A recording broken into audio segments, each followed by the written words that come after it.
What you doing here? We heard you was sparking a new school teacher. We figured we'd come over and take a look. I thought maybe you were thinking about going to school.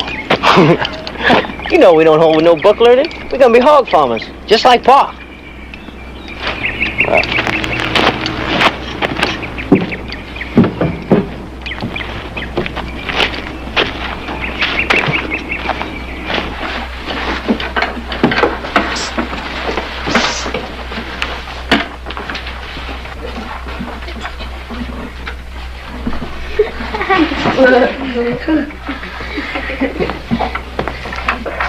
Class is dismissed.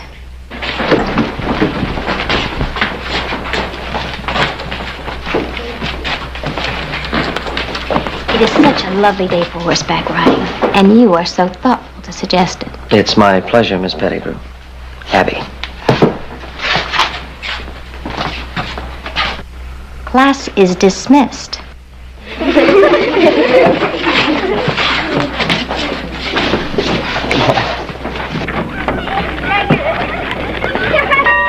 Joe! Those are wedding bells. Come on, let's go.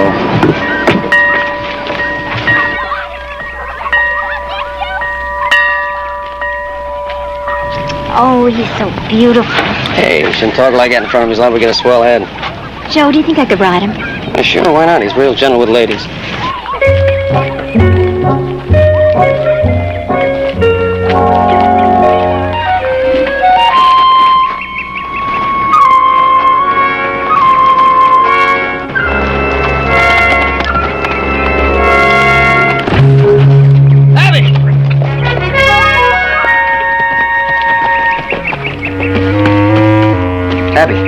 Abby, you all right? I'm sorry. How stupid. Why are you? What's your fault? Ooh. What's the matter? Ow.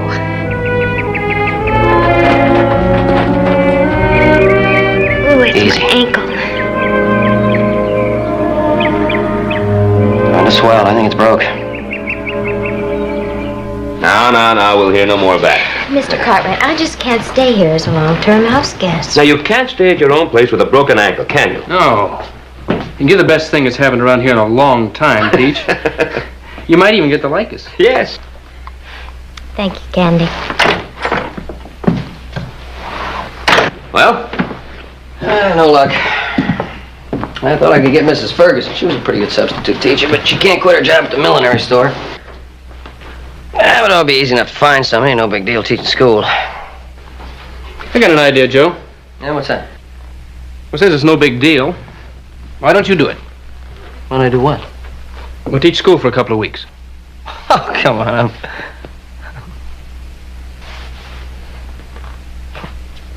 What are you looking at me like that for? I was just thinking. Miss Pettigrew, how do you think Joseph would make out as a teacher? Well, he says it would be easy enough. I think he'd make a fine teacher. Well, I think he'd make a great teacher. Yeah, well, as a matter of fact, I would. I'd make a great teacher. I just have a lot of work to do here, that's all. That's no problem. I'll do the work for you. I'll do my work myself, thanks. Joseph, every man, married or single, owes something to the children of his community. Now, what have you done for the children of your community? Well, Nothing. Absolutely nothing, Joseph. Now, don't you think it's about time you assumed some responsibility? Well, Pa, I'm willing to do my share, but I'm not going to teach school.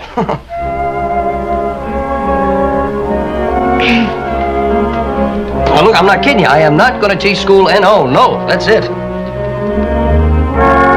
don't want to do it.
think of our new teacher, Billy?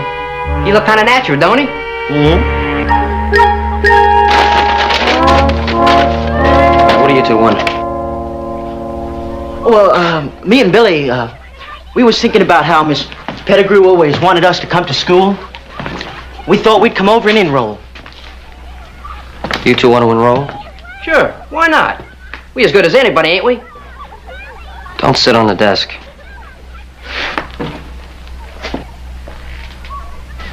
Don't you want to go to school? Take a seat. Any place in particular? Yeah. Mm-hmm. Come on, right up front where I can keep an eye on you. Right here. Anything you say, Joe. And from now on, the name is Mr. Cartwright. Oh, Mr. Cartwright. Mm-hmm. You hear that, Mr. McNabb? I mean, from now on, Joe ain't Joe. Joe is Mr. Cartwright. Yes, sir, Mr. Cartwright. Take off your hat. Yes, sir, Mr. Cartwright. Show some respect. Kathy? Kathy? What's the matter with her? She's scared, Mr. Cartwright. Scared of what? She never had a man teacher before. Kathy? Hey, Kathy, honey, you're not scared of me, are you?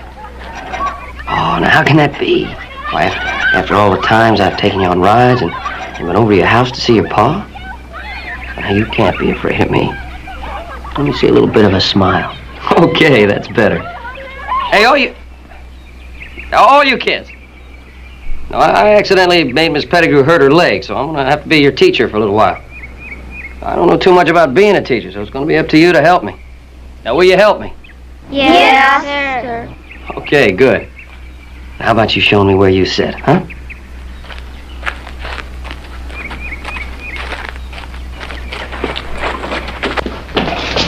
Where's your seat, Kathy? Over there. There you go, honey. My desk's over there, Mr. Cartwright. Go sit down, Mary.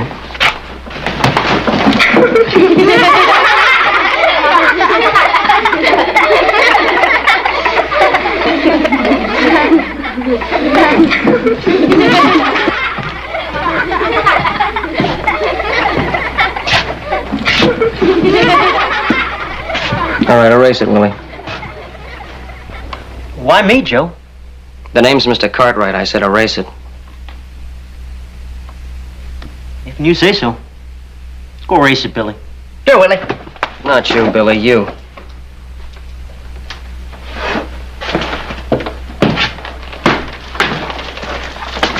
You know, you really shouldn't get all fretted up, Mr. Cartwright. My pa, he always says, man get fretted up, he's just gonna wear himself out. That's right.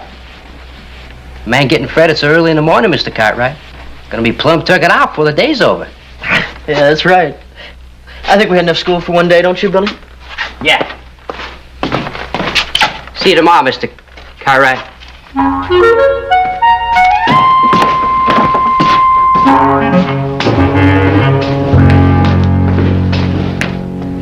And then Chicken Little said that... then Chicken Little said, the sky is falling. Yeah, yes, Kathy? That's not the way Miss Pettigrew said it. She did it with different animal sounds. Well, that was Miss Pettigrew. You don't expect me to do it that way, do you? Yeah. Yes. Yes, you do. Well, all right, I'll try. And then Chicken Little said, the sky is falling. The sky is falling. I must go and tell the king.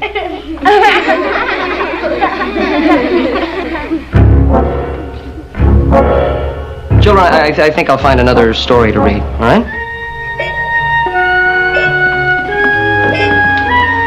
I got a much better one for you.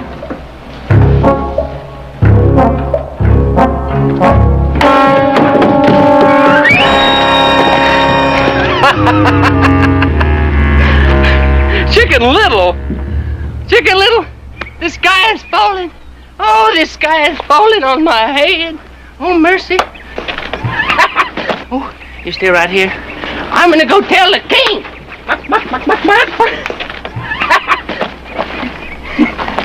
Hey, get back inside. Quick! Quick! The sky's falling! The sky's falling! Just get that. Where you boys been? I ain't seen you since sunup. We've been down at school, Paul. You know, Joe Cartwright, he's taking over for Miss Pettigrew now that she's laid up. And we've just kind of been pestering him. This, Miss Pettigrew. She ain't got you boys hankering to go to school, has she? Us, Paul? What do we do at school? Well, there's them that values it. It looks to me like we got everything right here we're ever gonna need. That's right, Paul. Well, get out and get your chores done. It's getting late. Right, Paul. Right.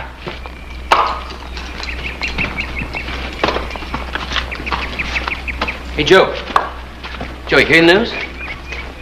Chicken Little just came by. The Skyfall's off till next Thursday. Abby. Yeah, you met my friend, Chicken Little? What was that all about? Oh, nothing. He thinks he's funny. How did your first day go? Many problems? Well, the McNabb boys showed up, if you consider that a problem. Joe, that's wonderful. I have been trying to get them to enroll for the past year, but their father's been dead set against it. Yeah, well, he's been doing you a favor. Why did they cause you a lot of trouble? No, not too much. I didn't stay in school long enough. Joe, they need an education. And if you could just give them the special attention they need. Now, I'm not going to bend over backwards for the McNabb boys. If they come back to school, they'll get the same treatment the other kids get. Now, they start fooling around again, they'll get something the other kids don't get. You surprised me. Why? I just didn't think you would admit the McNabb boys could get the better of you, that's all. Yeah, well, I didn't say they could. I just said they better not try. But I think you have a lot to learn about being a teacher. Yeah, well, I think you got a lot to learn about the McNabb brothers. Time will bring you your reward. Try again. All that other folks can do, why with Patience. patience should not you. Only keep this rule in view. Try again. It's very good, Mary.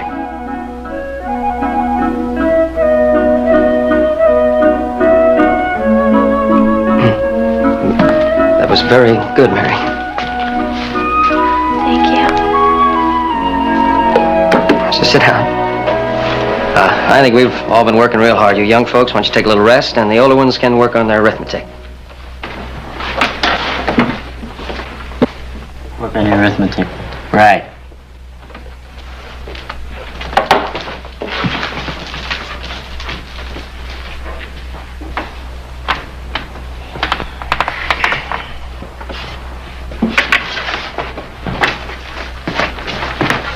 Mr. Cartwright. Yeah? We thought it was getting kind of chilly in here, so could we put some more wood on the fire? Well, it's very nice, Willie. Thank you.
You look real funny, huh?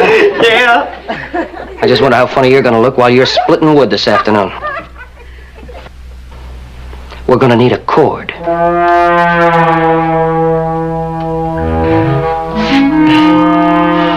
Yeah.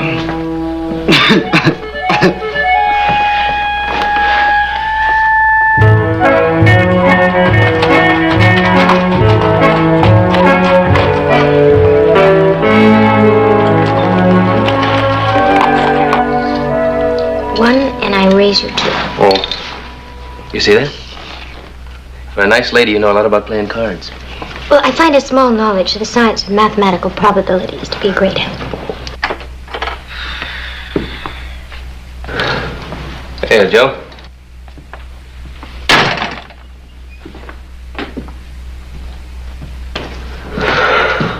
A little late today, huh? Yeah, and to keep a couple of little boys after school. You tired? Yeah. Joe, I hope you're not too tired to read me a story before you go to sleep. That's fine. Owl and the Pussycat's my favorite. Well, it figures. Perhaps you're finding taking care of a bunch of kids, to use your words, is more difficult than you thought, Joe. Was it Willie and Billy that you kept in after school? Oh, yeah, it was Willie and Billy. Because I'm not too worried. I figure in 2 or 3 days they'll stop coming to school. Well, that seems like a pity, Joe. Well, that's your opinion. Oh, I agreed to teach these kids, but I didn't say anything about raising Willie and Billy McNabb. Well, you know, teaching is only part of a teacher's task. Concern for the boys' future welfare is the rest of it. Oh. Oh, for some reason I thought that was their father's job. They need to look up to someone more than their father, Joe. You could be that someone. Oh, come on, will you, Abby? These kids don't give a darn about going to school. All they want to do is horse around. Well, maybe they're testing you. Maybe they want to make sure that you're worthy of their admiration. The admiration of Willie and Billy McNabb are the least of my worries. I just hope I can keep them from burning the school down.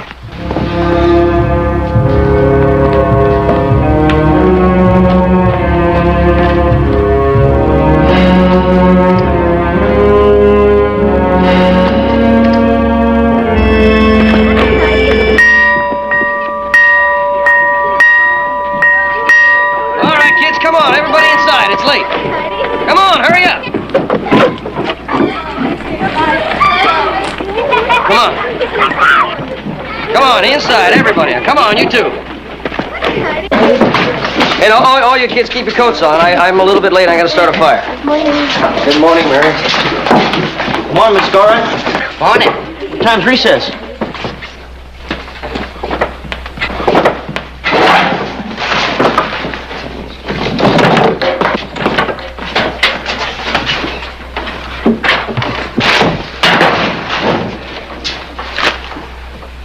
There we go.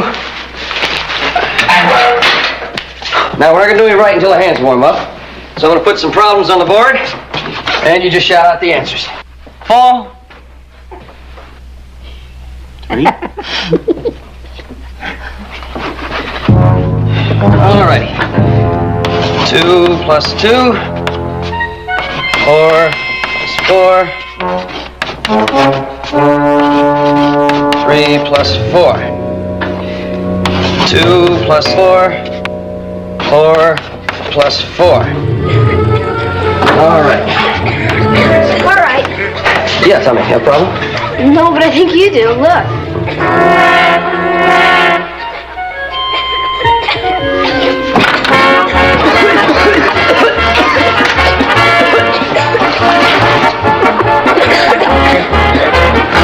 All you kids outside.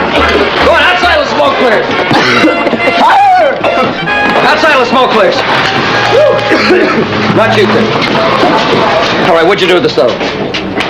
Well, Mr. Cartwright, you plumb suspicious. When school's over, I'm gonna check that stove, and if I find out somebody's been fooling around with it, that somebody's gonna be in a lot of trouble. We better get out of here, Mr. Cartwright. It's bad in here. You'll get out of here when I tell you to. Now go on and sit down. Sit down.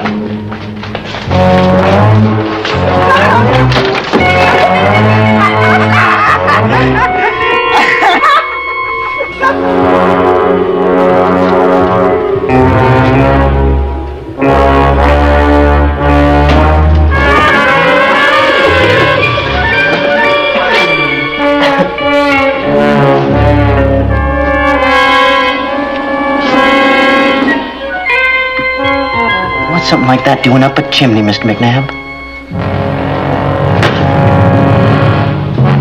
All right.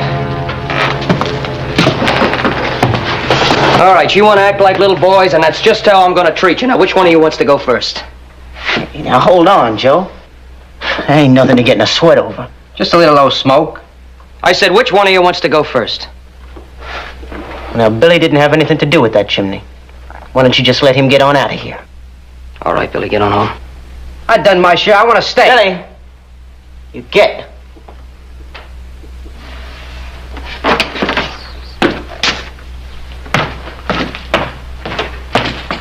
Now, look, Joe. You've been having yourself a time just playing school teacher. That's fine. I've been going right along with you. But a tanning? No. I'll fight you. I'll fight you like a man and no hard feelings.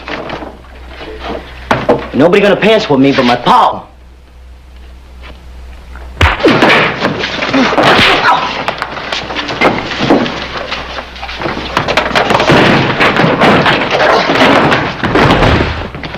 All right, that's enough, Willie.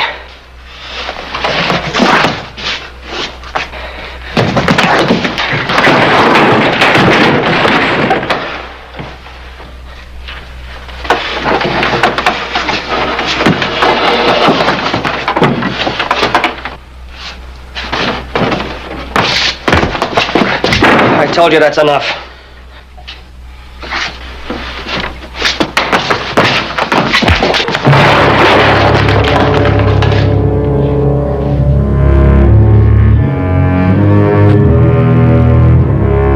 Get out of here.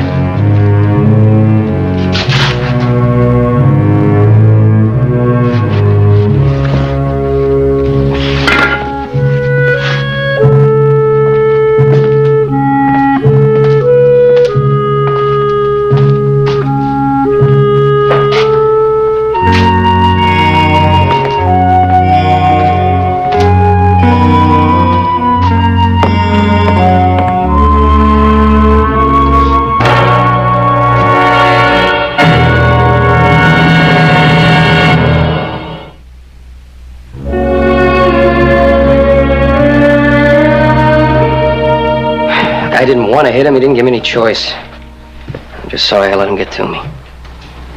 Well, is he all right? Oh, yeah, he's fine. I didn't hit him hard. His pride's hurt worse than anything.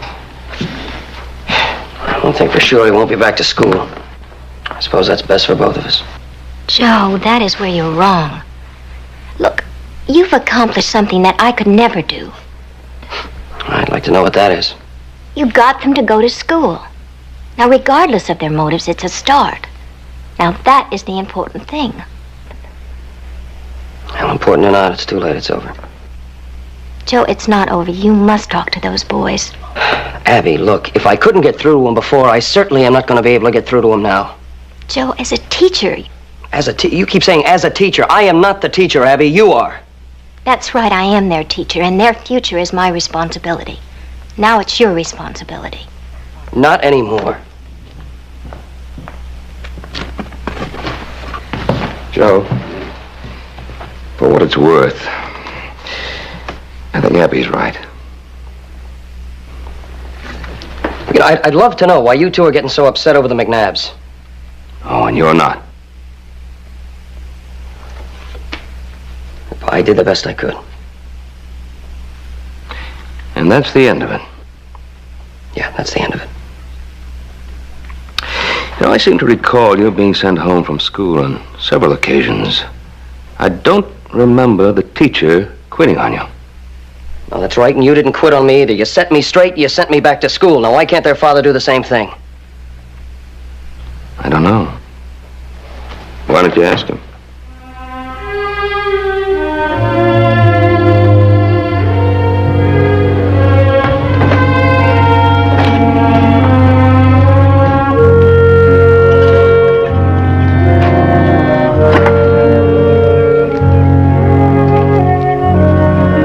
Staying mighty close to home today, ain't you?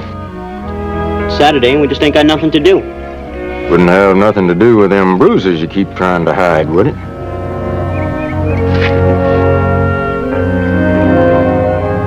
Oh, I seen them last night when you come sneaking in.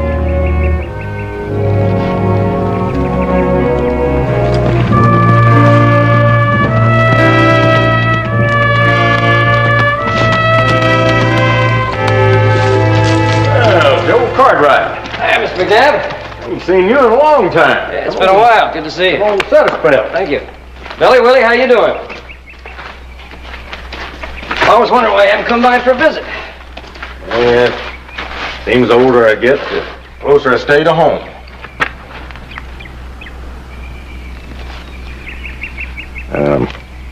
You ain't here because of something my boys have done, are you? Oh, why? Did they say they'd done something? Well, they said they'd been funning you some, and last night Willie come home looking like he'd been in a fracas. Well, they have been funning me a little bit, but I don't know anything about a fracas. You know anything about a fracas, Willie? Huh? I say, you know anything about a fracas? No, I guess not. You boys go find yourself some chores. Me and Joe got some talking to do. Now then. Tell me what's on your mind, Joe. Well, first I was wondering when you're going to butcher. We'd kind of like to have some of those hams of yours hanging in the smokehouse. Ain't gonna be long now. Cold weather's coming. Me and the boys need some things. Yeah, boys need things. They been complaining? No, nothing like that. Well, they better not complain. They got just about everything a hog farmer needs to have. What about an education? I thought that's why he is here. All right, that's why I'm here. I was hoping you'd tell him to go back to school. No, sir. I just don't see it that way. How do you see it? Well, it's a bunch of foolishness for a hog farmer. The boys are going to take over when I leave off. They got the house, the land, the stock. You keep saying hog farmer. I just don't see where it makes any difference what a man does for a living. He still needs an education. Joe, I don't want you putting any highfalutin ideas in them boys' heads. I came here hoping you'd put some highfalutin ideas in their heads. I can't read or write, and I get along good. So will they.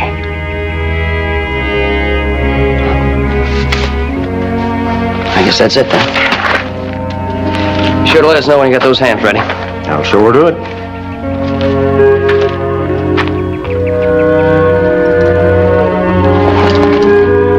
So long, boys.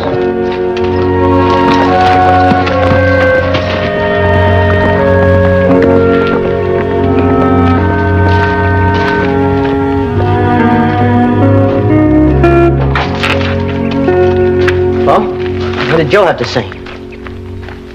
Said he wanted to buy hams. Mostly he just tried to get me to send you boys back to school. Didn't say anything about me. Was there some reason he should have said something about you? No, I guess not. Go on, tell him. Me and Joe, we locked horns yesterday. And, well, he whipped me pretty good. I figured as much. So I couldn't go back there now anyhow. Why not? Because I got my pride. Well, that kind of pride you don't need. I expect you was in the wrong. If you gotta eat crow, eat crow. But you don't have to go back to school. I just can't see no sense in taking time off from your chores to learn something you don't need to know. Pa? You're dead set against us going to school, huh? I am, but I want to know how you feel about it. You want to go to school? No. No, I don't want to go. You want to go to school? No, I don't want to go either. They settle then. I don't want to hear no more about it.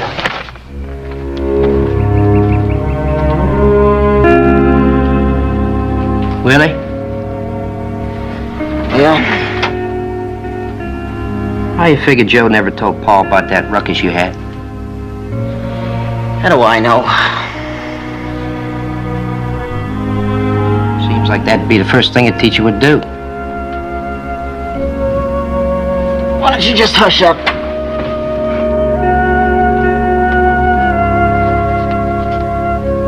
He ain't hardly like any man I ever knowed before.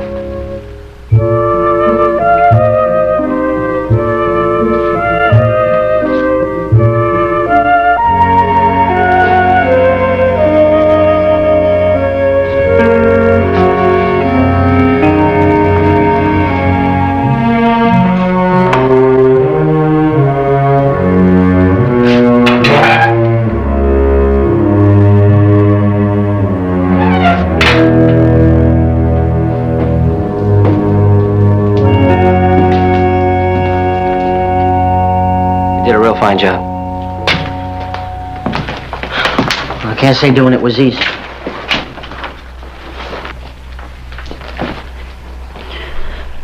Pa says if a man's got to eat crow, he should go ahead and eat it. That the only reason you cleaned the place up? Look, you didn't tell Pa we had a fight, so I figure I owe you one. Kinda hoped you did it because you want to come back to school.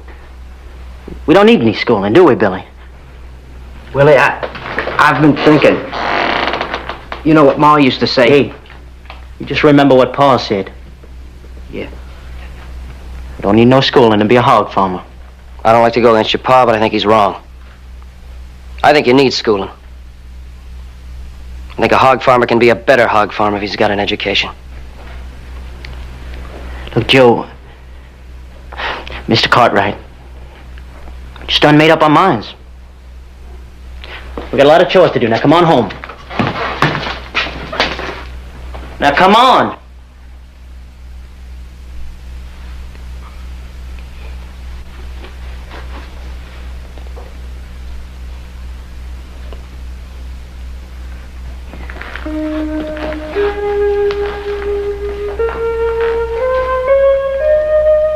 Mr. Cartwright,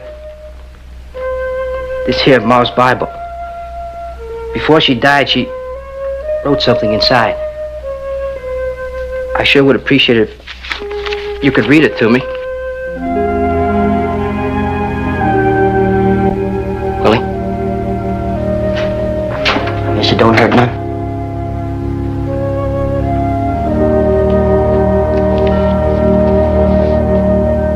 My dear sons,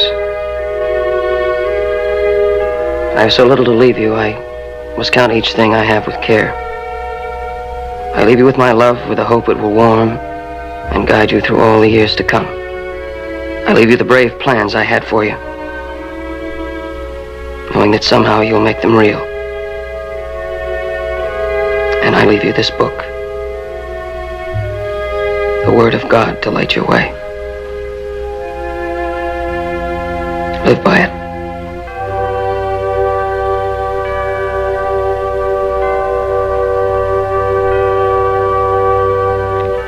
Live by it. And remember, my love is with you always.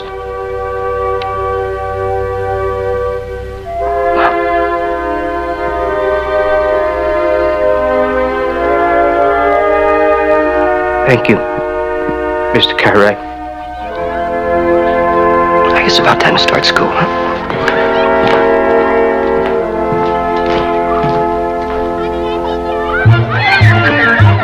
Tommy? Yeah, Mr. Cartwright? Ring the bell for me, man. Sure, Mr. Cartwright.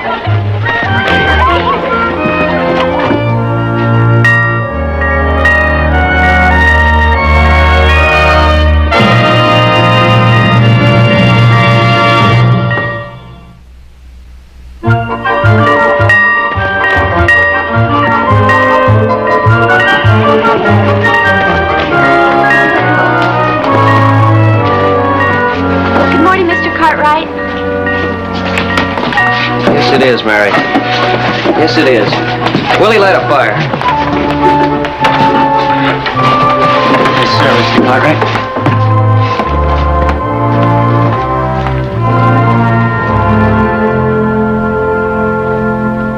All right, here we go. Cat. C-A-T. Good. Dog. Dog. D-O-G. Dog. Try. Try. T. R. I. Why? Why? Remember that. Why? Why? Now.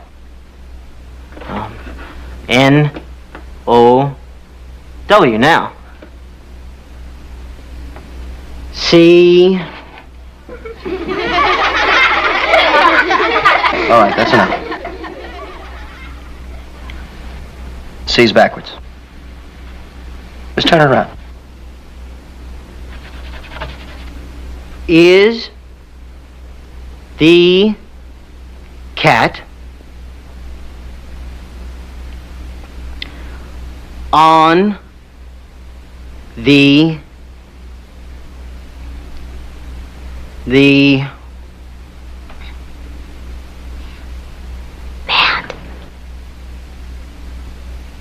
Matt. Willie. Very good. Sit down.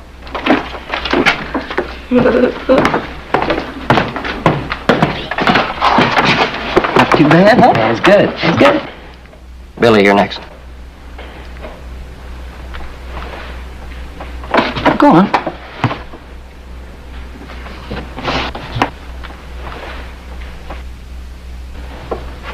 Go on. 8, 9, 10, 11. 6 and 5 is 11. Billy? What? What's that word? What? What's that word? Now I lost count. 4 and 2 is 6. 7, 8, 9, 10, 11. 11.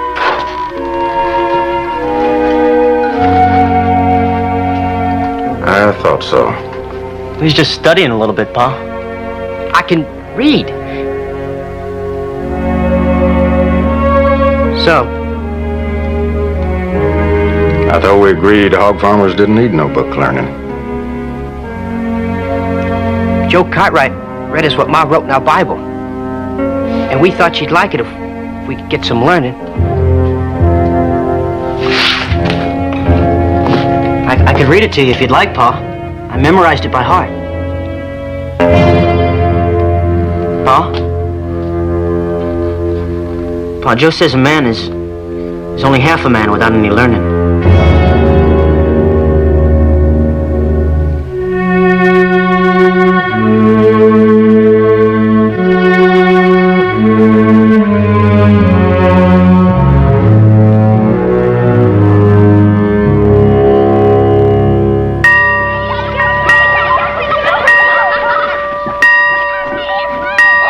Come on, everybody inside. Come on, hurry up. It's late.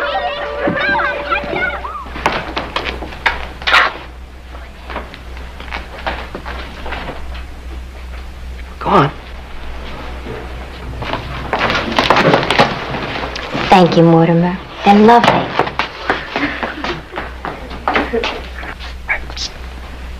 Welcome back, Miss Pettigrew. Thank you. And I'm so glad to be back. And we're all glad you're back. Got a surprise for you, a little program planned. Everybody sit down. All right, Tommy, you can start. The Gettysburg Address by President Abraham Lincoln. 77 years ago, our fathers brought forth to this continent a new nation, conceived in liberty and dedicated to the proposition that all men are created equal.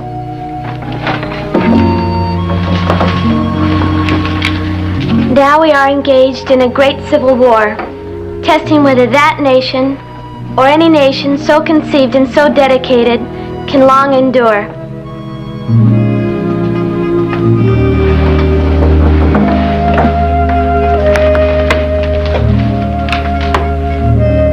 We are met on a great battlefield of that war.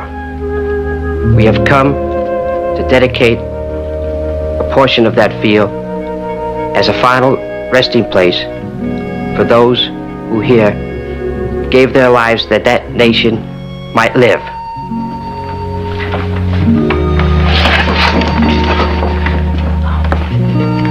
It is altogether fitting and proper that we should do this.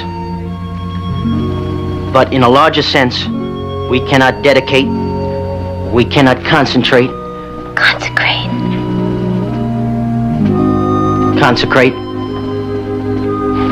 We cannot hallow this ground.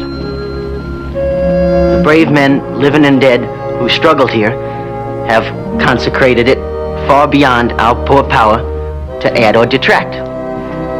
The world will...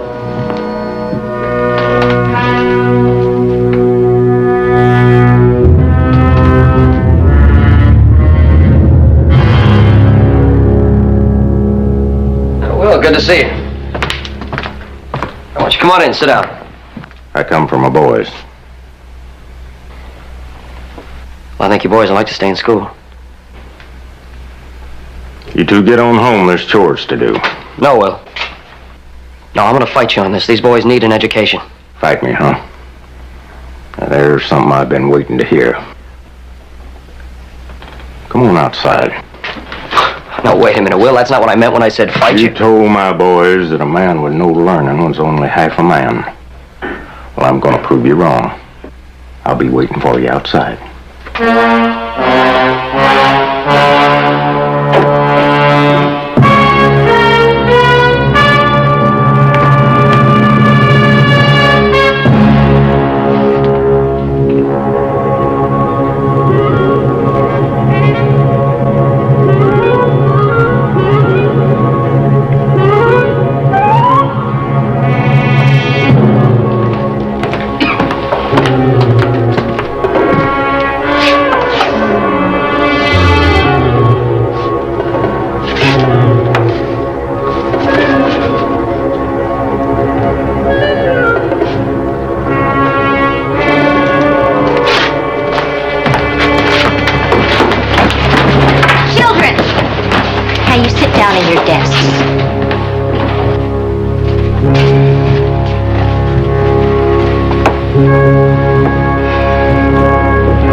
Children, this will give me an opportunity to find out just how much you've learned since I've been away.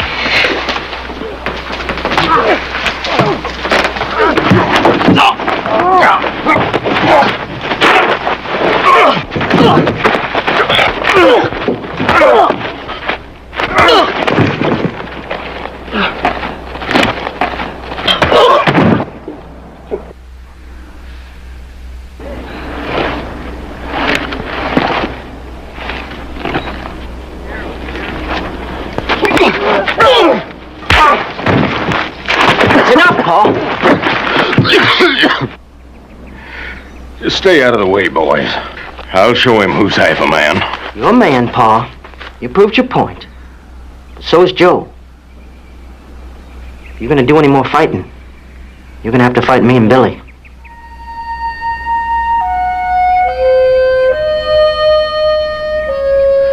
You boys fight me? Yeah. Willie, I don't want you fighting your pa. If schooling for me and Billy is worth Joe fighting for, I guess it's worth me and Billy fighting for, too. Again you or again anybody.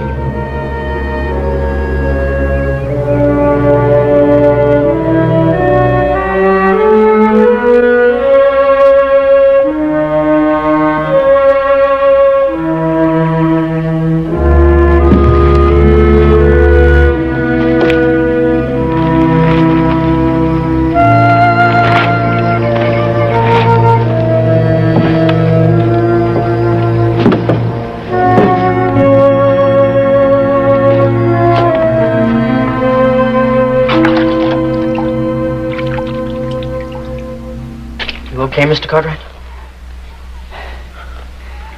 Yeah. Why don't you go finish that program for Miss Pettigrew, huh? Yes, sir.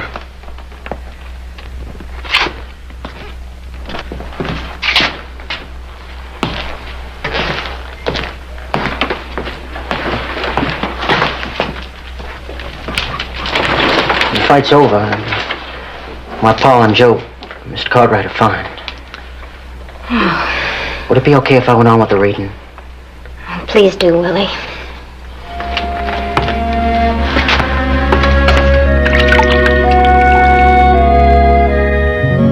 The world will little note nor long remember what we say here, but it can never forget what they did here. It is for us, the living rather, to be dedicated here to the unfinished work which they who fought here have thus far so nobly advanced. It is rather for us to be here dedicated to the great task remaining before us, that from these honored dead we take increased devotion to that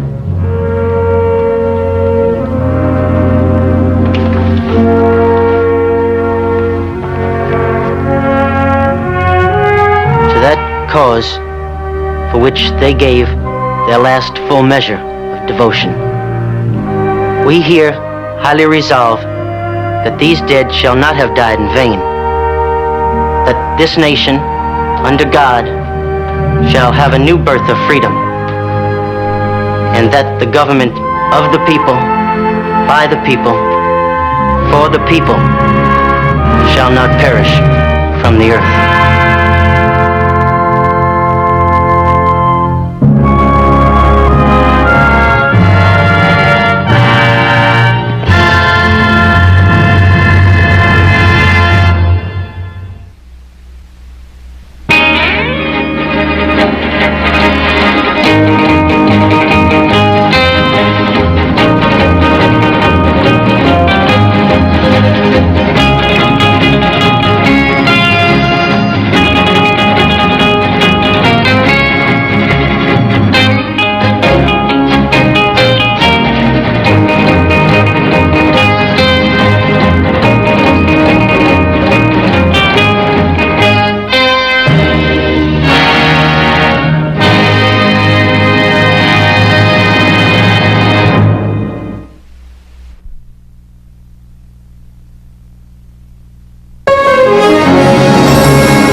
Who's afraid of your uncle?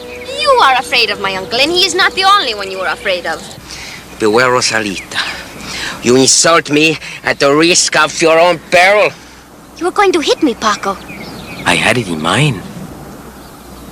But I love you too much to harm you, Rosalita. Rosalita, my love for you is like a raging beast. I cannot control it, Rosalita. It's destroying me.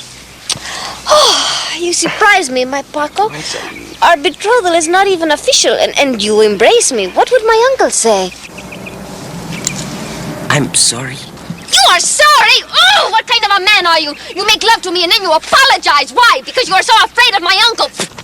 Rosalita, please. There. Please. Oh, what kind of a man are you?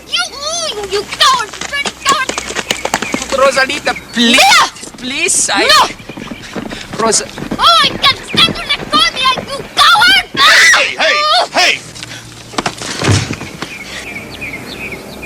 Well, are you not going to get up and fight, you small, miserable worm of a coward? It's true. I'm small. And as you say, I'm a coward. But nevertheless, I shall prevail! That fella hurt you? No, I am all right, thank you. You're a gypsy, ain't you? See, I am gypsy. Why, you don't like gypsies? Oh, no, it ain't that. You see, my pa owns this ranch. Oh. And he ain't exactly in love with them. You see, the last band of gypsies that came through here stole a bunch of our steers. We are not thieves. We are Spanish gypsies. You think you are going to run us off your land? Well, let's just say that I think I ought to go over and have a talk with him. Oh! What's the matter? Oh, I think Paco must have hurt me more than I realized.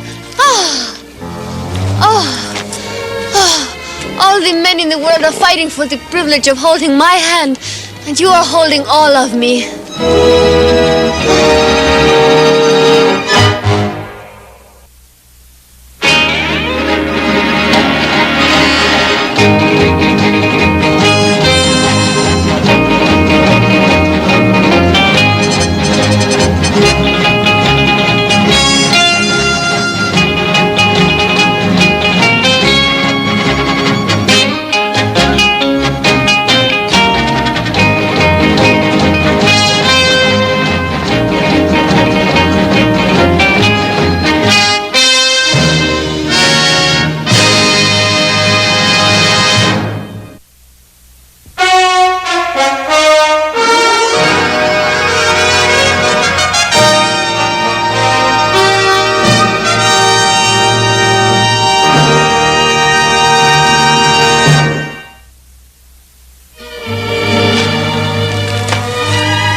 Chicken.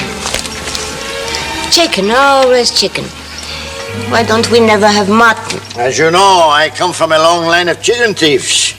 It's beneath my dignity to steal a sheep.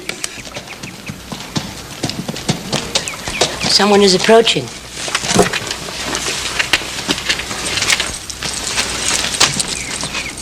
Oh, Rosalita. Who is this you bring with you? This is Senor Horse Cartwright. This is my Uncle Anselmo, my Auntie Loris. Happy to meet you, ma'am. You, sir? He's a customer, perhaps. Oh, well, we are at your service, senor. You wish to have your fortune told? Or maybe a good luck amulet? Or perhaps a love potion, eh? Uncle, Senor Cartwright's father owns this land. Besides which, he rescued me from my murderous assault at the hands of Paco. Oh, well, how happy I am to meet the brave son of the man who owns this fine land. Please tell your father I shall be coming over to see him very soon. Well, I'll tell him as soon as I get back from Virginia City. What do you want to talk to my pa about? Well, as of now, we need fresh beef. I shall purchase from you a steer at the full market price, of course. But it'd be all right if you got the money.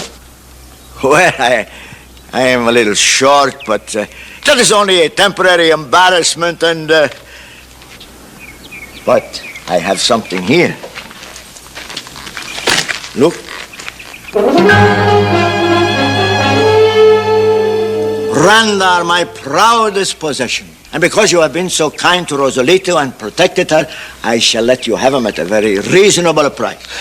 No, I wouldn't be in the market. Oh, but when word gets out that Randa is for sale, I will be stampeded by buyers. Yeah? Well, if I was you, I'd sell him the first one to come along. I shall never forget your kindness, Senor Horse. I shall remember you always. Hasta la vista. Yeah, same to you, ma'am.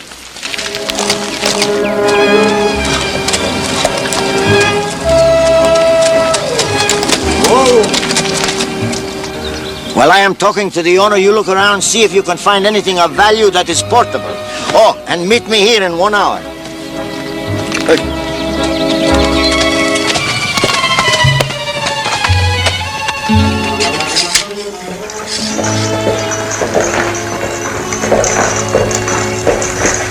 Gypsies. Wonder what they want. Something for nothing, I bet.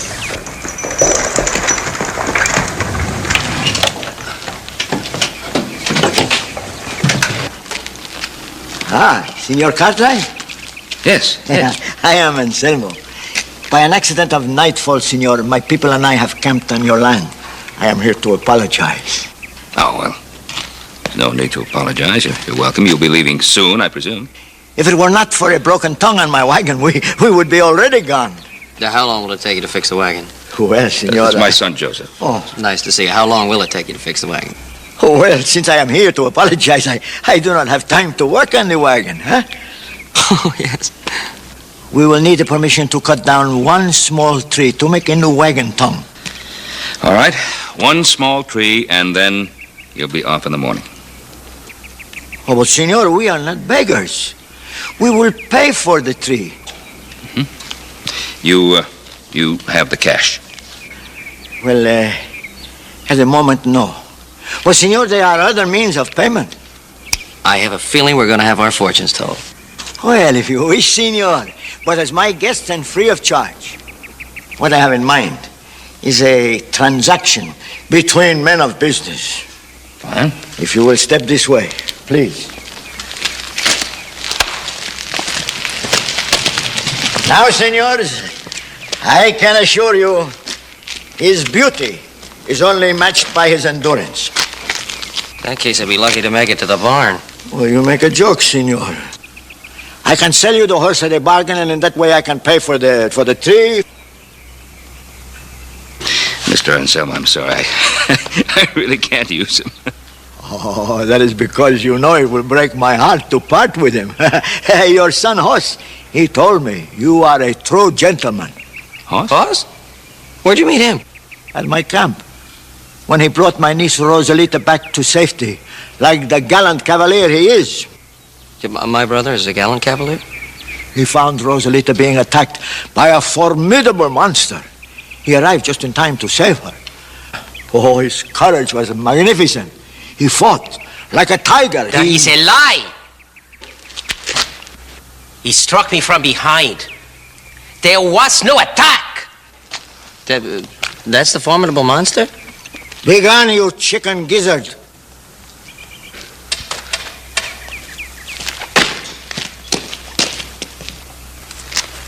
You know, fully angered, he seems much bigger.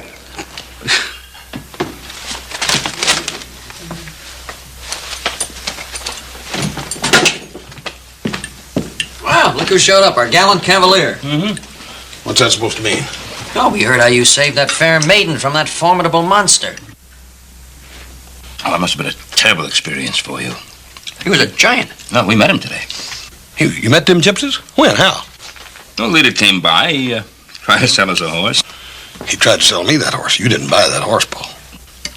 Oh, no. No, but he let him stay on the ranch overnight. Eat your supper.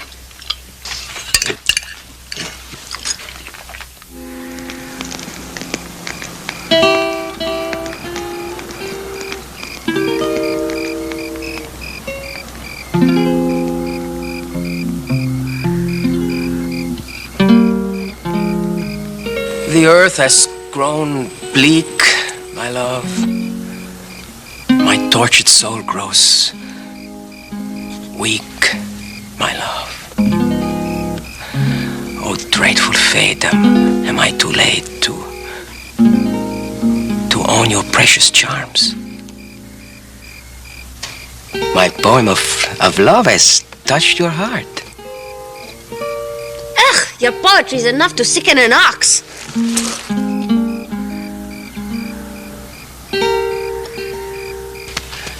Our poor Randall is beginning to gray. Then we will restore some of his youth.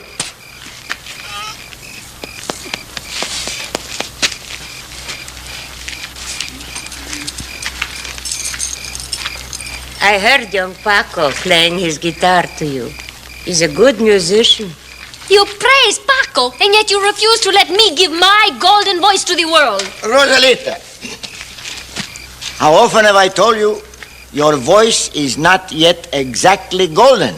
Much voice training is needed. Nonsense, I am ready now. I can see it now. La Scala, the stage of the opera house. I have just finished my last aria. Oh, I am radiant. I am beautiful. The curtain comes down. Never have I heard such applause. Never have I heard such ovations. They love me. Brava! Brava, Rosalito! Oh, brava! Encore, encore, encore! Very expensive voice training. Well, maybe just a little bit, but you give me the money. You promise now. We must be practical, child. If only your uncle were rich, like Senor Cartwright. Ah, that is true. Senor Cartwright, that is a man of considerable wealth. He is gracious and charming, and he is possessed of that rare quality that is so discerning and intelligent. Horse Cartwright? No, not Hoss. The father, Senor Cartwright. Oh, there is a man for you. If we are lucky, he might prove susceptible to the pretty charms of a beautiful young gypsy girl. No, I will not do what you suggest. I will not lower my standing as a woman of purity. There are so few of us left in the world. You are right, child. So very, very few of us. You? But you who are so pure, your mind leaps suddenly to unpure thoughts. You think I would ever suggest such a thing? Oh, no, I do not think you would suggest such a thing. I know you would.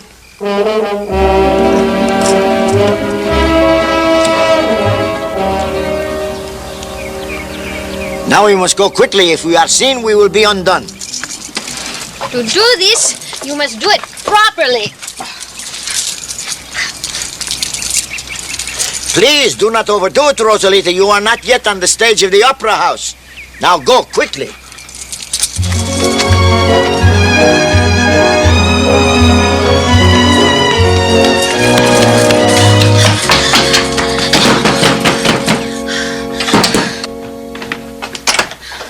Oh, Senor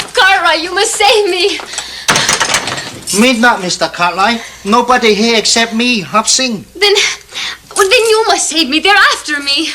Who after you, Missy? Gypsies, they may be here any minute. Oh, please, Hop Sing, you must save me. Otherwise, they will kill me. Nobody harm here on Pretty Head. Hop Sing guard you to the death. Besides, I lock front door.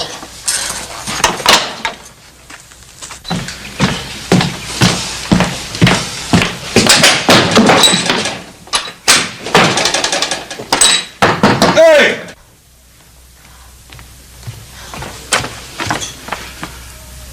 Go away, or I give you death of 1,000 slice. Hop Sing, will you open this door and let me in? I thought you gypsy. Senor Horse, they are after me. You must save me. Wicked gypsy after her. Well, why would they have to be after her? She's a gypsy, too. No, I am not gypsy. I am high-born Castilian, but those terrible gypsies, they steal me when I was but a baby. Everybody know gypsy steal baby. They treat me like a slave. Look, the marks of the lash. Oh, Paco's relatives did this to me because I would not marry the miserable little worm. You don't have to marry nobody. Oh, senor, if you say that, then you do not know gypsies. She right, Mr. Horse? Please, I will do anything. I will sleep in the barn. I will eat the scraps that you throw me off the table if only you would give me a little kindness and allow me to live a little bit longer.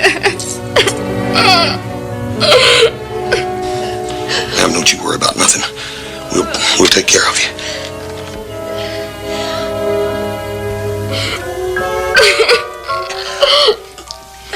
Evil gypsy not get you anymore.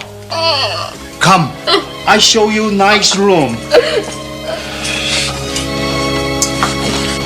Well, that burn it, Paul. What does a feller do when a little scared, poor gypsy girl comes to him? As it turns out, she ain't no gypsy at all.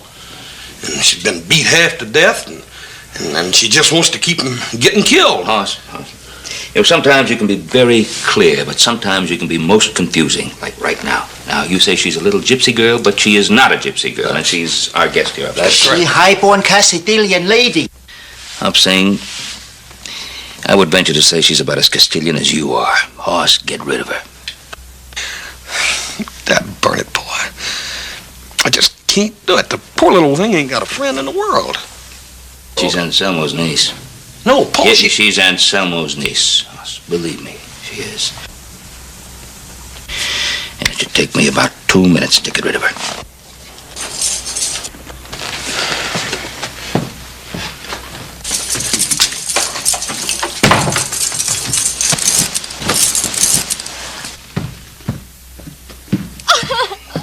Oh, help me. Someone, please help me.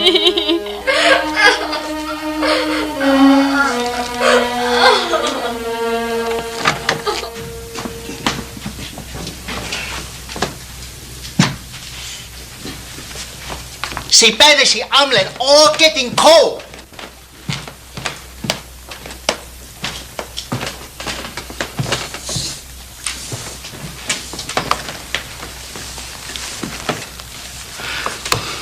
You know that little girl's been eating nothing but scraps?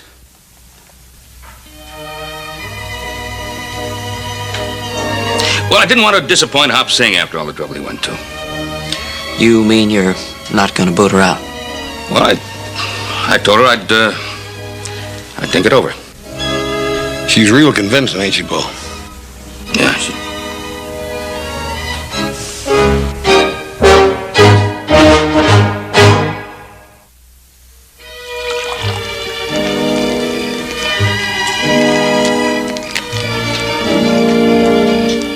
Anselmo, Dolores, I wish to speak on matters of great importance.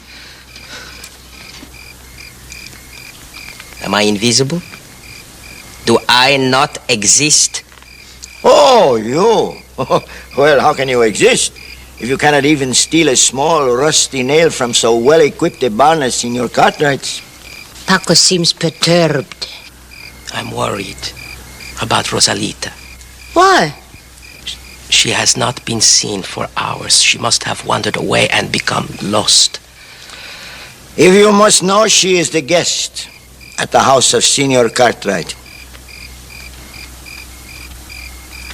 You have allowed Rosalita to be alone with 3 men? I shall not allow it. I shall bring her back, even if I have to drag her by the hair. And if the Cartwrights interfere, there will be bloodshed. And it will be on your hands for having allowed her to go there. You think he... No. That scared little wretch Paco. He would not leave the camp. Even his shadow is afraid in the dark.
Sunk even lower than I would have thought possible.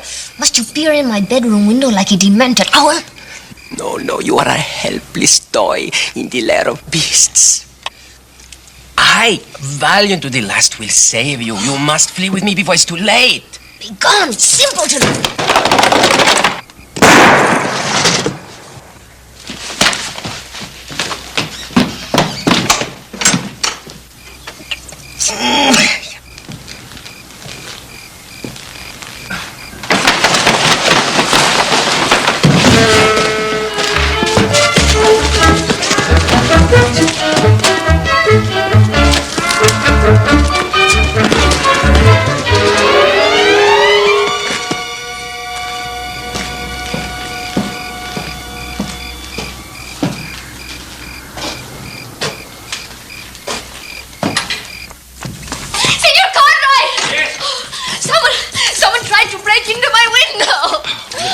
It's all right now, it's all right. Whoever it was is gone. He's just...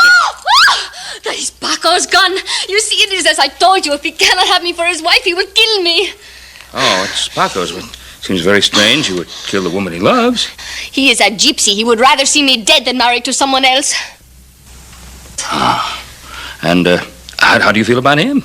Oh, that does not matter. Besides which, my uncle Anselmo would never let me marry him. He has no money. Oh, I see. That presents a problem, doesn't it?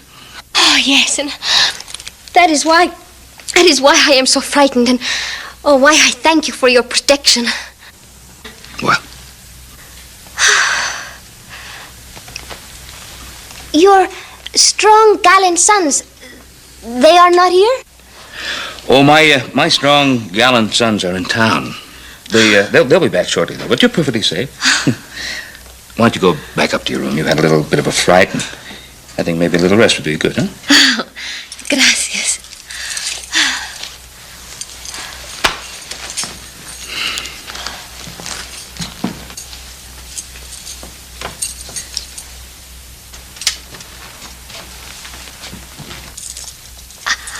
I have never seen such a house like this. It is like a palace. Well, it's far from being a palace, but we find it very comfortable. You are so modest. Tell me, are all wealthy men modest like you are? I'm not all that wealthy.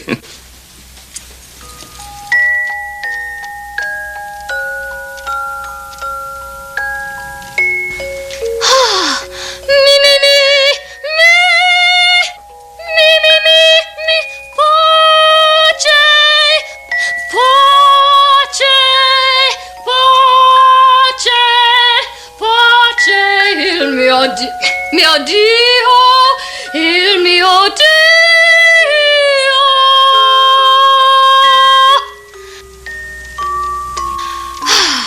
Tell me, have you ever heard such a golden voice?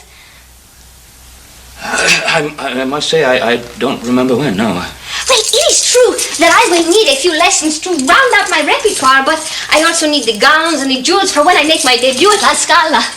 You have ambitions to be an opera singer? Oh, yes. Si, si, si, si, si, si, si. When I make my debut, the whole world will be at my feet. Oh, I'm sure. Do you realize that to be an opera singer, one must have years of lessons? Oh, yes, of course, yes. And dresses and a great deal of traveling, and it's very expensive. It costs a great deal of money. You dishearten me, Signor. I did not think you were the kind of man who would destroy the cherished dreams of a poor gypsy girl. Oh, Rosalita, I wasn't intending to destroy your dreams. It was just that I was trying to be a little practical, and I was trying to tell you that you'd need someone to help you. Yes. You mean somebody like a patron? A patron, yes, of course. A patron who would... Yes!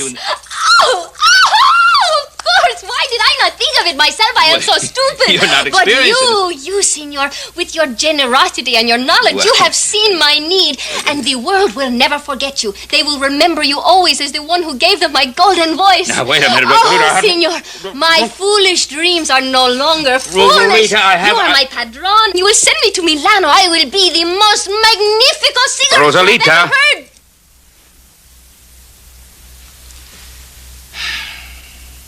You will stay here overnight, and tomorrow morning, you will go back to your people. But then Paco's relatives will slit my throat and my golden voice will be still forever. May the world forgive me. Now, young lady, up to your room. Pronto.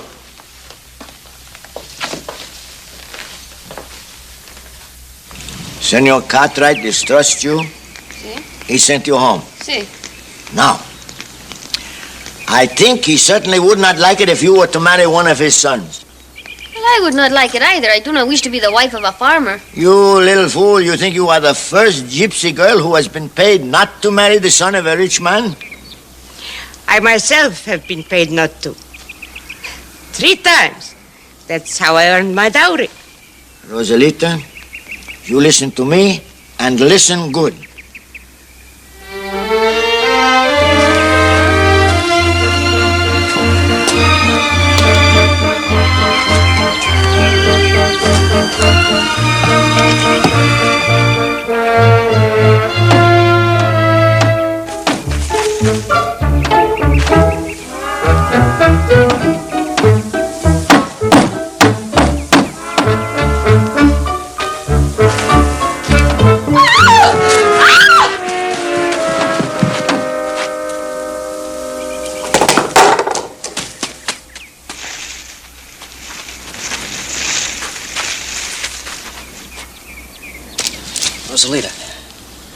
Rosalita.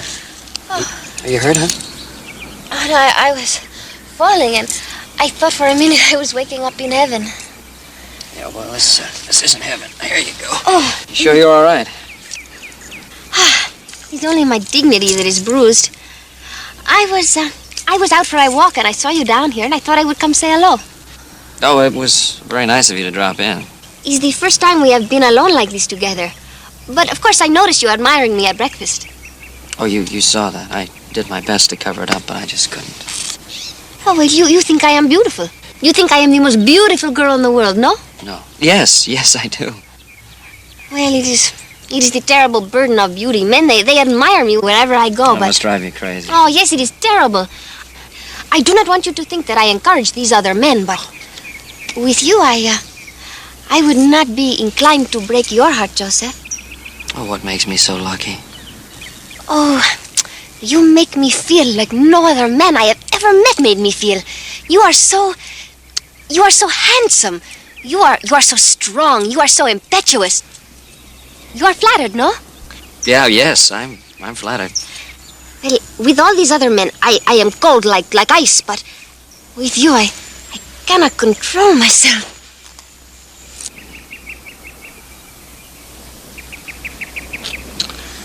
I'm beginning to lose control of myself, too.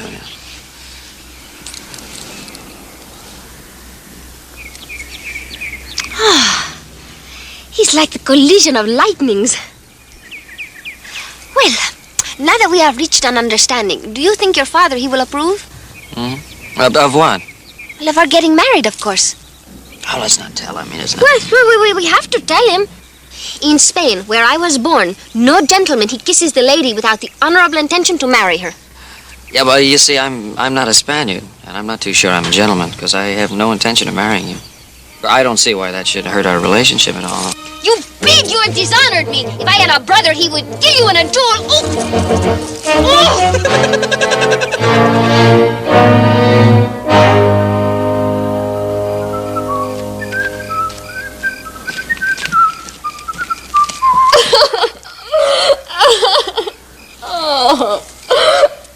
Rosalita, what are you doing here? What you crying about? What's the matter? Oh, you have been so kind to me. And I had to come and tell you that I am afraid I have broken Joseph's heart. You mean little Joe? How? He came to me and he talked of me, of love. And I had to be so cruel to him. I had to push him away because, you see, I love another one. You do, huh? Oh, he is the most wonderful, the kindest, the most brave man in the whole world. The most wonderful man I ever meet in my life. When I first meet this man, I think, oh, I could be his forever if he would have me. Rosalita, as pretty as you are, a man would have to be out of his mind not to want you. I have done everything to show this man the evidence of how much I love him. Do you think I dare to hope that he could love me back? I don't see how he could help himself. You really mean that? Sure I do. Oh, Hans! We should be so happy together. But, Rosalita. Oh, we will be so happy.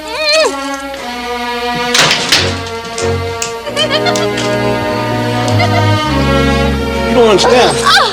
Let me explain this.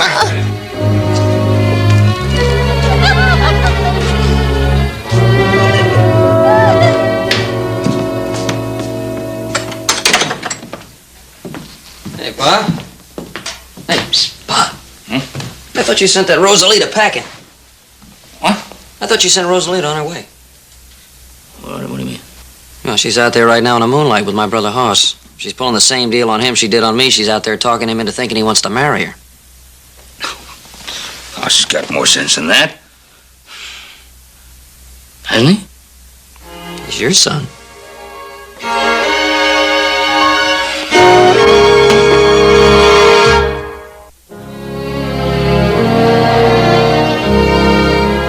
Bernie, Paul, I don't love Rosalita. I like her, but I sure don't want to marry her. Well, why did you propose to her? Bernie, I didn't propose to her, Paul. That's just it. She just sort of got the idea I did. I see. What am I going to do? Well, if I were you, Hoss, I'd sort of go to her and sort of tell her that you really don't love her and sort of tell her that you're not going to marry her, sort of. Boy, that sure ain't going to be easy. Did you ever look into them eyes? Yes, I have. Oh, you know what I mean. Yeah.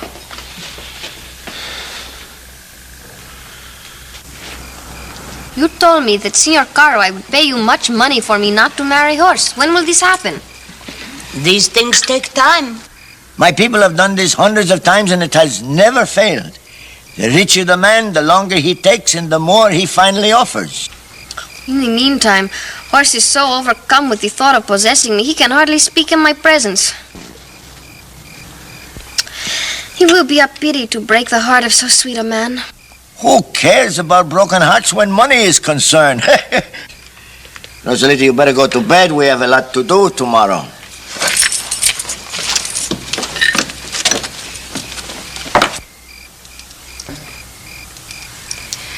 She too will have a broken heart when she learns you do not intend to send her to Italy. My conscience would never permit me to spend money on so terrible a voice. Besides, she will be amply consoled by her part of the money. Anselmo. Anselmo, suppose this fine scheme of yours does not work. Suppose Rosalita marries an outsider. I cannot live without Rosalita. I love her. Then fight Horst Cartwright for her hand. As you very well know, I am a coward. I intend to make a great deal of money from this arrangement. Now, what have you got to offer? Where would I get a great deal of money. Where would any gypsy worthy of his salt get money? He would steal it.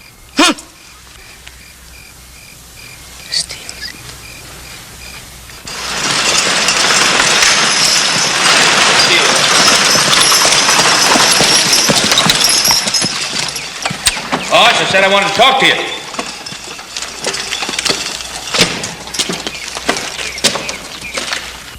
I said I wanted to talk to you. Did you go over to see her? Did you tell her? Well, not so as you could notice it, Paul. You see, I just couldn't come up with the right words. Hoss, maybe these might be the right words. Rosalita, I'm sorry, but I cannot marry you because I really don't love you. Paul, it ain't that easy. You do love her? Well, no, but Paul, that poor little thing's just got her heart dead set on marrying me. Oh, come on. She's got her hand set to grab some of Pa's money. I don't believe that. I don't believe that. I think you're just jealous because she said she wouldn't have you. Well, Hoss, that's what you say. Now, here's what I'm saying. I'm going over to that gypsy camp, and I'm going to put Rosalita straight. And it's not going to take too much time to think of the right words. Oh, Paul, wait a minute. It's my job. Let me say it. I'll say it. But you better get the whole thing figured out. Here she comes. Be firm and be forceful. Here's your chance. Yes, sir. Now. Firm and forceful. Howdy, Rosalita. They are so understanding. Yeah. Understanding, yeah, that ain't exactly the word I'd have chosen. But look, Rosalita, there's something I got to talk to you about. I know. You want to talk to me of love. Well, no, not exactly. See, I got to explain something. No. I cannot come into your arms until I have confessed the terrible burden of guilt I carry. And what's that? My betrothal to you was a plot by my uncle to get money from your father. He hoped that your father would pay me not to marry you.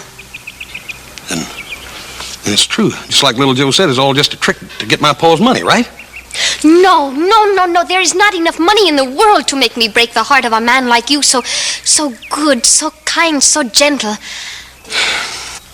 I will marry you. I do not care what anyone says. I will marry you and we will live in the Ponderosa. It will be like heaven. I will cook your food. I will scrub your back. I will have your babies. Oh, I will be such a good wife to you, like a sweet man like you deserves.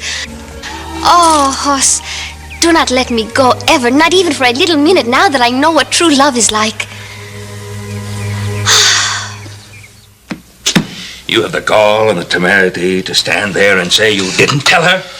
Well, Paul, you just don't understand. Well, it's quite obvious that one of us doesn't understand. Oh, Paul, it ain't that I ain't going to tell her. It's just that, well, I'll tell you what. I'm going to go over there first thing in the morning, and I'm going to be just like you said. I'm going to be firm. Oh, you forgot forceful. The only place that you're going to go is to that cabin with little Joe and help him fix that up. Now, look. We're going to put an end to this thing once and for all. Once and for all.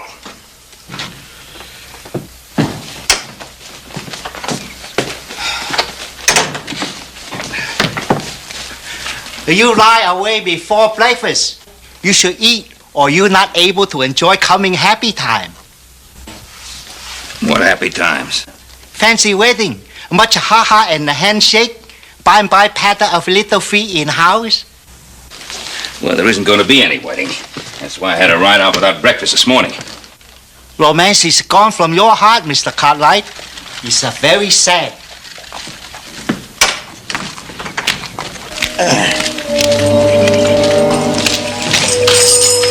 Hello. Oh, hello, senor. These are Rosalita's belongings. Huh?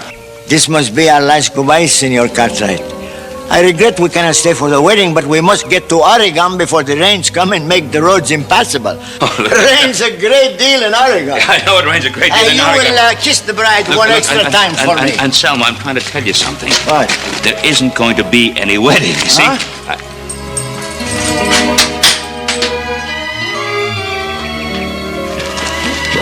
And Selma, I'm a patient man. Believe me, I'm a very patient man, but this silly business has gone too far, just too far. Do you understand? Senor, you know there are times when I believe you do not approve of my niece marrying your son. And there are times when I don't think you approve of it either. How do you like that? For one thing, it's against the gypsy law. Oh, please, senor, do not change the subject. I want your niece out of that house. And I want you and your family and your wagons off the Ponderosa today. Me, my wagons, everything. Yes, senor. We do not wish to stay where we are not welcome. Now, look, you're not leaving here without Rosalita. Is that understood? You're not leaving without Rosalita. But, senor, you ask the impossible. I am a romantic, like all the gypsies are. I could never bring myself to destroy the love these two have for each other. The love these two have for each other. Now, look, if you're not going to get her out of there, I will get her out. Do you understand? I stay here. Don't move, just stay here. No. Oh, Mr. Cartwright, it's a very nice having high-born Castilian lady in house again. Maybe so we have wedding after all. Please, not to enter. I am dressing. Will you hurry up, Rosalita? I've got to talk to you. Later, I am making myself beautiful for horse. Well, Rosalita, I've got to talk to you right now, and it's very important. You wish to talk about the wedding arrangements? No, well, yes, that's, look, Rosalita, my son Horst, there isn't going to be any wedding. You say this, but Senor Horst does not say it. Goodbye, Uncle. Goodbye, little one. Have much happiness. Have a nice trip to Oregon. Give a big kiss to Dolores. And Selma! And Selma!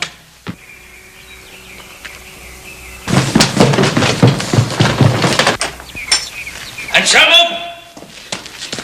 Well, I told you, you're not leaving here without Rosalita. Do you understand?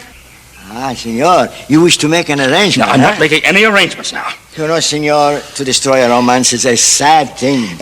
And money cannot heal a broken heart. However, it helps sometimes. Now listen to me. There isn't going to be a wedding. You are wrong, senor.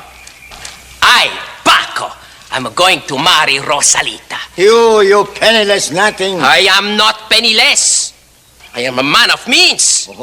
This means, this money. How you come by it? I tried to tell you this morning, but you wouldn't listen. I stole Randa. I sold him. You stole my horse?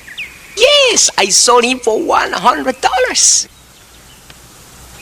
Impossible. Ah, Paco, there is hope for you. You are finally becoming a true gypsy.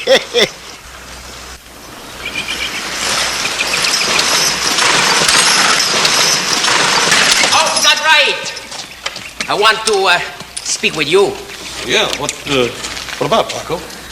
I am a small, miserable coward, Scott right. But my love for Rosalita is stronger than fear, and I shall fight you for her. I shall fight with you with pistol, with knife. It's immaterial to me. I'm afraid of both. Paco, I don't want to fight you. Nevertheless, I shall fight you.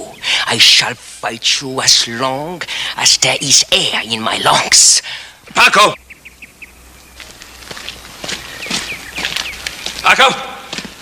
Paco, I'm sorry. I can't let you do it. I can't stand by and let you kill my son. Then you refuse to sanction a fight? Absolutely. In that case, I shall purchase Rosalita from you, senor. From him? If anybody purchases Rosalita, they will purchase her from me. Wait a minute. Wait, what do you mean purchase? You already gave her a hand to Senor Cartwright. Here. I have $100 in gold coins. Name your price, senor. I shall pay anything within reason, of course. What do you mean a price for a human being? What kind of people... You stay out of this. This is between Paco and your father. Yeah, she's absolutely right, Hoss. You stay out of this. I'm the head of the family. Yeah, I think I'll stay out of it, Paul. All right, Paco. What do you have to offer? Well, as you can see, she is of no great value. She cannot sew. Her cooking, it leaves much to be desired. She has a vile disposition, but to me she has a certain sentimental value. How much? $50? Oh, come on, $50. Why, her golden voice alone is worth more than that. Joe, you stay out of this. None of your affair. Well, senor? Well, Paco, if I didn't have real, genuine respect for gypsy tradition, I wouldn't even be thinking of making a deal with you. But, all of us here in the Ponderosa, we've sort of become very fond of Rosalita. And, well, if all you have is $100, I guess that'll have to do. $100 for one who cannot cook, cannot sew? Well, take it or leave it. It's robbery. But the sentiment, it overcomes the judgment. And I thought you were learning. You keep out of these. Well, Paco, is it or is it not a deal?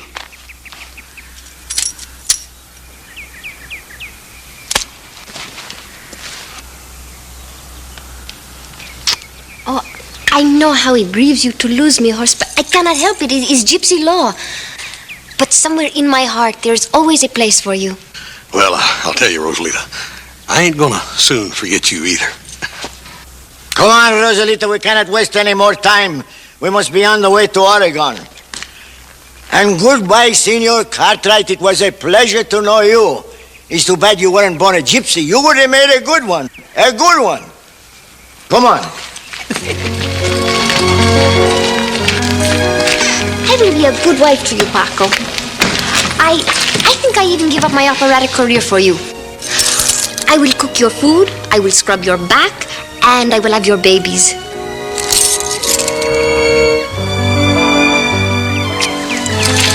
Goodbye, Hobson.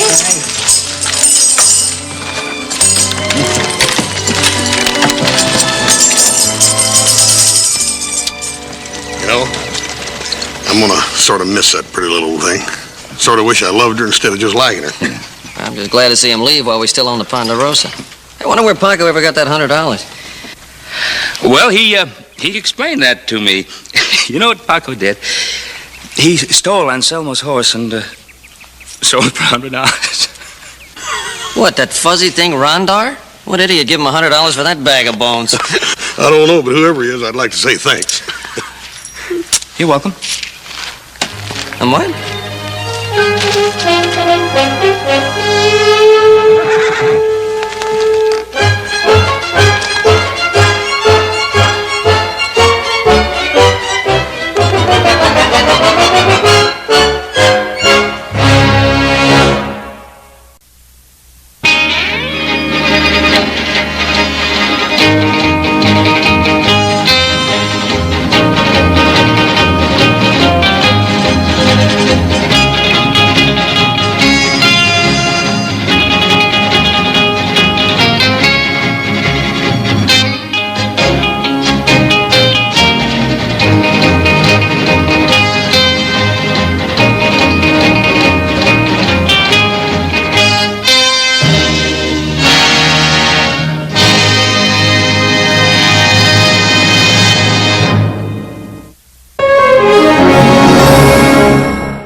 Virginia City, folks.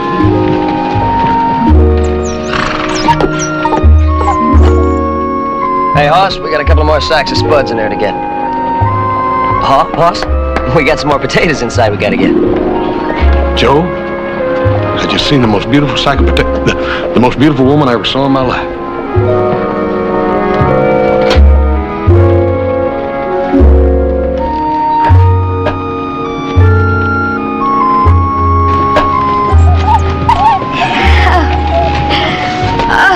What a quaint hamlet. I don't know what you mean by quaint hamlet, miss, but Virginia City folks are mighty proud of their city. Well, Miss Denise only meant to say that. Oh, my darling man. I just mean its rustic charm is quaint. Still, I wouldn't use that word quaint around here, miss. We take it as someone being a little whirly.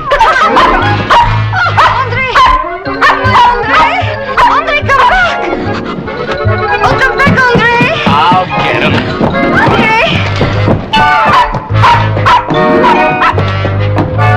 Oh, Andre, please come back.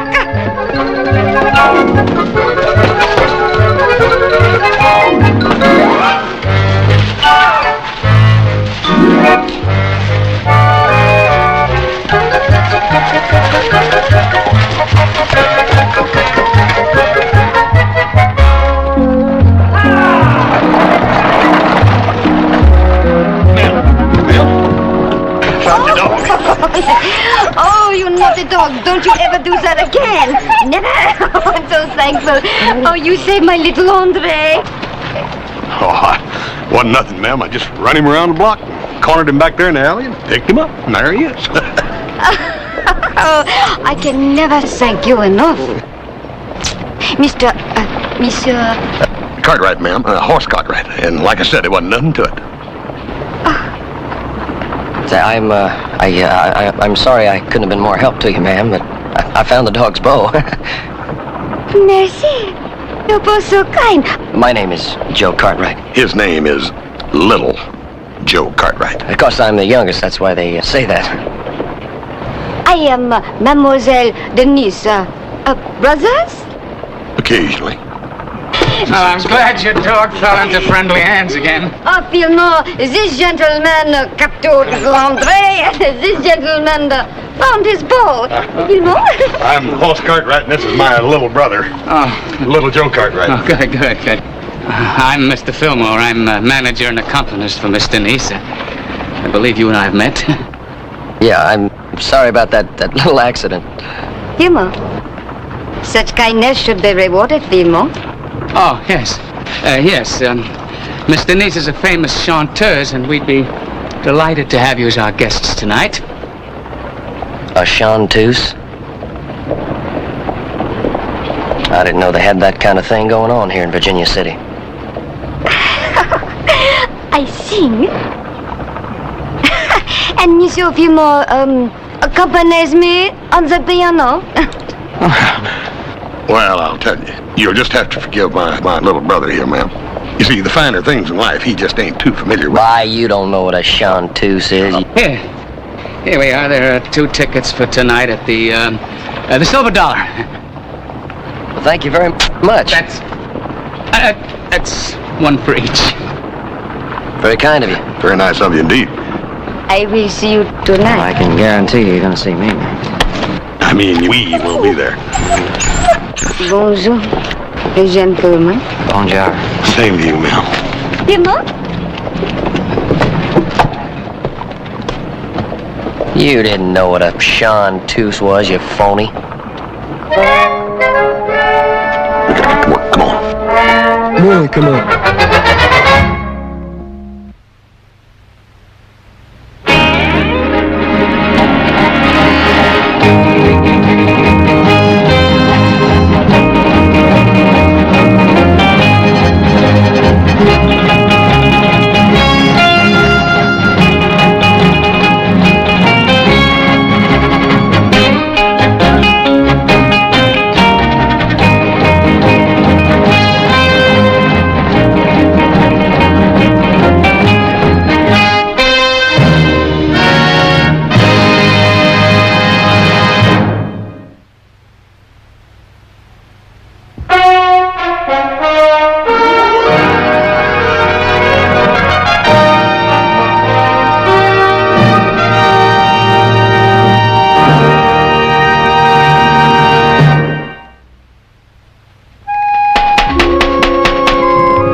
Got everything all loaded except them spuds. Good.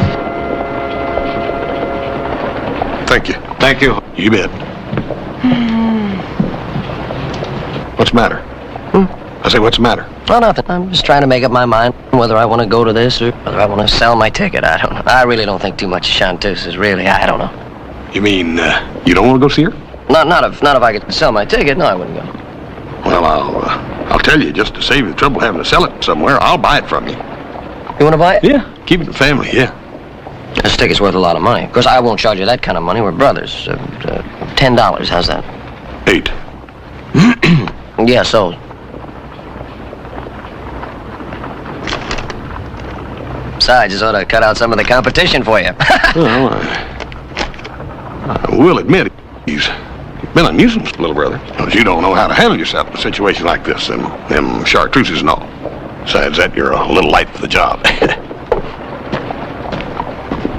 You're about $8 light for the job.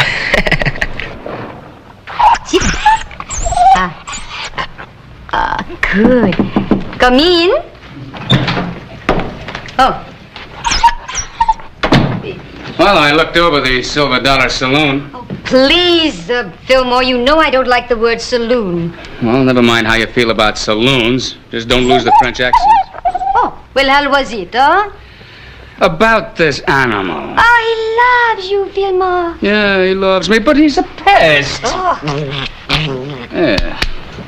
Well, the Silver Dollar doesn't seem too bad, and the advance sale seems to indicate a sellout. Heavy on the French, huh? Well, it's selling big this year, so play it up. I also learned that our newfound friends, the Cartwrights, are pretty important people around here. Oh? Well, as long as I'm going to be around here for a few days, I might as well, enjoy myself, well, Sherry? Don't start toying with those two boys, huh? Oh, mon ange, how you worry. I wonder how long a dog lives. What do you mean by that? Well, as your manager and accompanist, it seems to me that I spend an awful lot of time looking for Andre when he's missing. Please, Fillmore, do not talk like that in front of Andre. He's so sensitive. All right, only don't lose the French accent. Oui, monsieur. We will be very French, Andre, baby.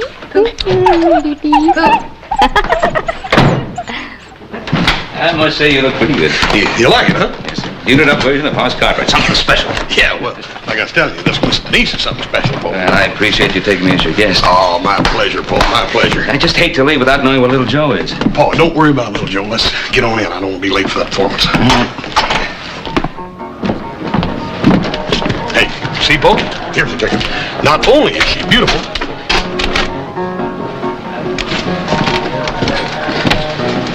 but she's talented. And she's world famous. That... I see your little brother got top dollar for his ticket, didn't he? Hey, what if that little skinflint of you had cheap these tickets are going to go for? You know what I ought to do with you? Just put you in a corral and leave you there. Ain't it bad? Awesome.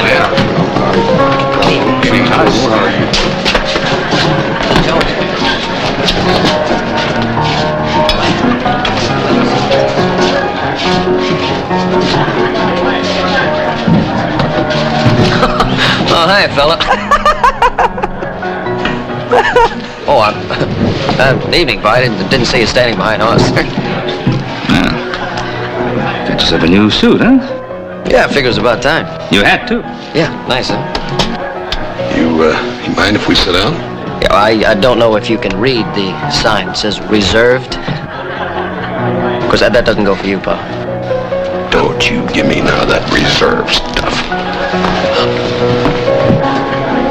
I could call a bouncer, you know, if I thought it would do any good. I wondered where you'd sneaked off to.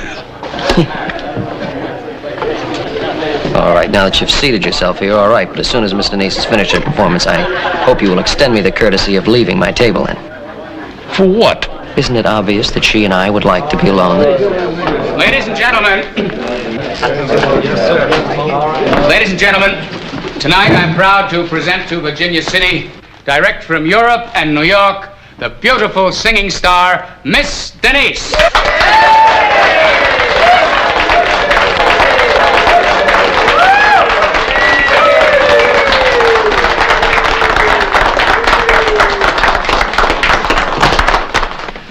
teach you something, Paul?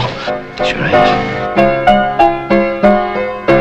Sur les ponts d'Avignon, on y danse sur les ponts d'Avignon, on y danse tout en ronde. Les boumiers se font comme ça, et puis encore comme ça. Sur les ponts d'Avignon, on y danse sur les ponts d'Avignon. Crazy about it. On y Hey. danse tout. Would you mind moving over a little bit? I'd like to see the show. Powie, ask him to please move aside. Et puis encore comme ça, sur les ponts d'Avignon, on y danse sur les ponts d'Avignon, on y danse tout en ronde. Les militaires font comme ça, et puis encore comme ça, sur les ponts d'Avignon, on y danse sur les ponts d'Avignon, on y danse tout en ronde.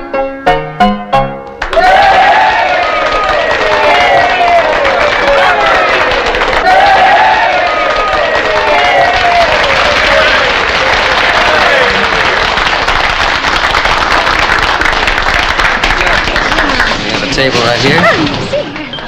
Miss Denise, I'd like you to meet my father, Mr. Cartwright. Miss Denise. Miss Denise? Monsieur I must say I enjoyed your singing. Go ahead and get it. Oh, it's my pleasure, Monsieur Cartwright. May I introduce my manager and accompanist, Monsieur Firmin? Enjoyed it. Pleasure, sir. Excuse me, please. I have to go count the money. Won't you sit down? Yes, have my seat, Miss Denise. Oh, yes. I like it. Oh, little Joe, would you do me a favor? That'd be my pleasure, ma'am. Would you go to my hotel and see if little Henri is all right? And see if little Andre is all right? Wait. Oh, you wouldn't like to go see if... no, you wouldn't. Yeah, well, I'll just be a moment. I'll be right back. Oh, merci, little Joe. Oh, go away. What a darling boy. I never thought of him in exactly those terms. Yes, he is, isn't he? Where's that young fella ordered this champagne? He stepped out for just a minute. Coming back? Oh, yes, he'll be... just sit down here. I better hold off on this champagne. He already paid me. Excuse me, you say he already paid for it? Look, I'm his older brother, and I'll take good care of the bottle. Just sit it down. No, Yep, sir, please, just get us another glass, will you? Well, here's brother. I guess it's all right. Yeah, thank you.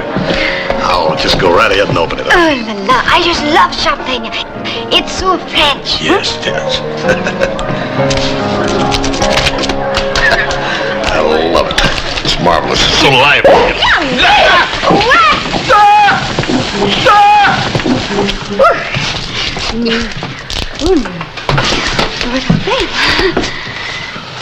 Well, at least a glass left. Your aim was bad. What are you doing? Yes, get out!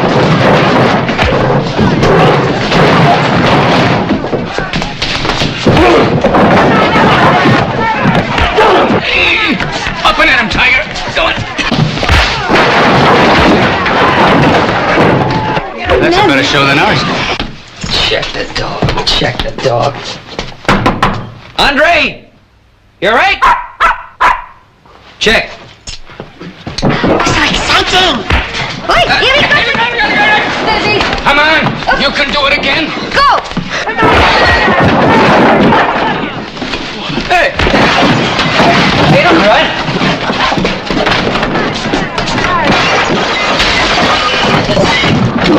Good. Watch my suit.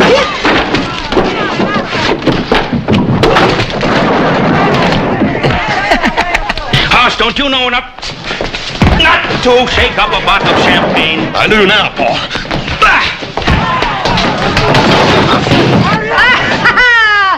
It didn't really make no difference, old Paul, because little Joe had already paid for it anyhow. What's all right, little Joe?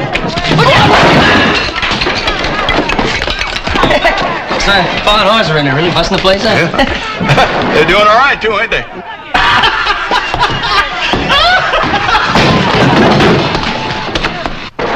Reckon I better break it up now? I reckon. I sure hate to. Sheriff. He just went right by.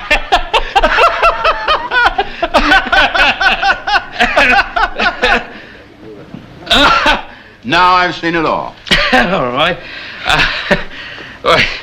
It's kind of silly. Yes, it is, now that you mention it. Well, I really would like to explain them. Now, there's no need of that. I think a collection of hard cash to pay for the damage done to the saloon would be a better way of explaining it. Good night. Good night.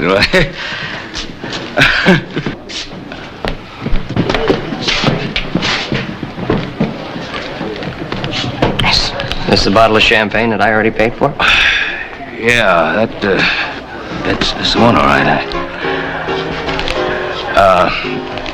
Hoss can explain what happened to it. Can't you? Yeah. No. Yeah, well, go ahead and explain. Well, you already paid for it, Joe. And I figure there's any use in wasting it, so I tell you, you shake that French champagne, it sure does get excited. It closes stacking. Joseph. Don't do this to yourself, boy. No, Joseph, it's your new suit. You don't mess it up. I'm gonna tell you something. If I didn't have on this new suit and my new hat, I would give you the licking that you deserve.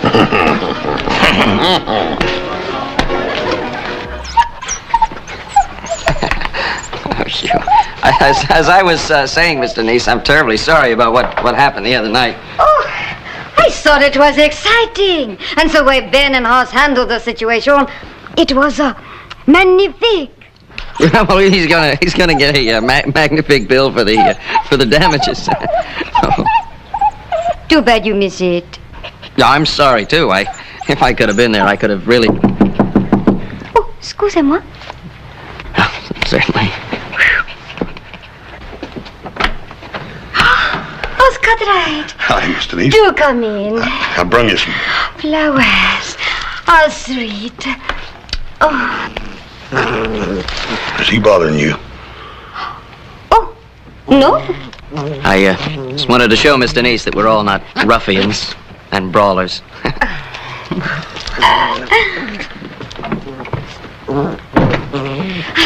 Sit down, Hoss, and keep little Joe company while I get a vase for these flowers, huh? Yes. You don't sleep much, do you? I think you're a little late with the,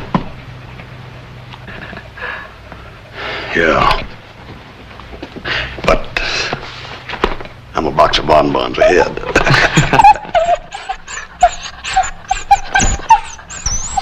Hey, you see that? Even Andre's caught on to your way of operating. You know what they say about animals? They always know. Oh, you're so big, he probably thinks you're a tree. Could I impose on one of you boys to do me a favor and... Ah, ma'am, I'd be happy to oblige you any way I could. Oh, thank you, Hoss. Little Andre did not have his morning walk. Do you mind? Oh, of course my brother Hoss doesn't mind. Loves animals. Why, he'd rather walk dogs than eat, wouldn't you, Hoss? Merci, Hoss. I'll get his leash, huh? I'll flip you to see who walks in. What do you mean you'll flip me to see who walks in? You just said it yourself. Animals know.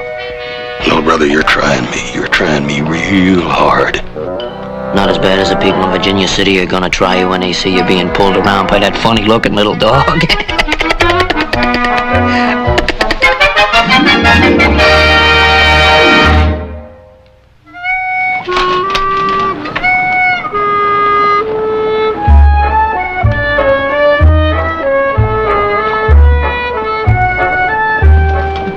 Morning. Morning. How are you? Nice morning.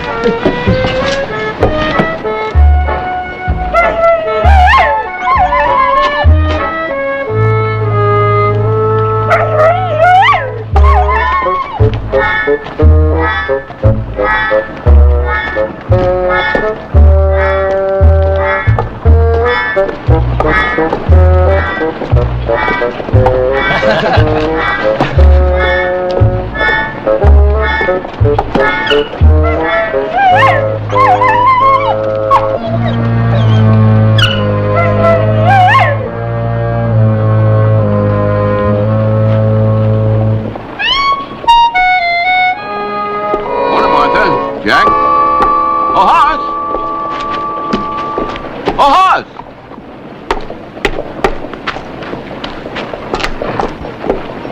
Oh, Hoss! Glad to see you. Howdy, Roy. Did you park him into town? Oh, no, he didn't, Roy. He stayed out the ranch. Oh, that's too bad. You going home for supper, ain't you? Well, I sort of figured on it, yeah. Yeah, well,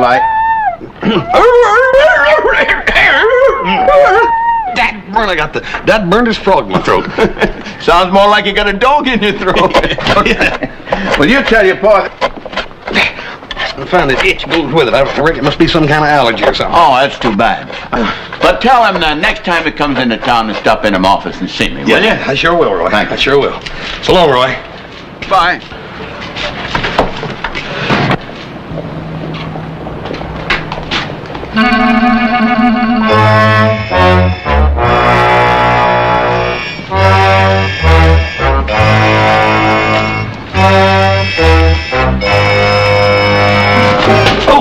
Oh, I'm sorry. I don't reckon I was watching where I was going.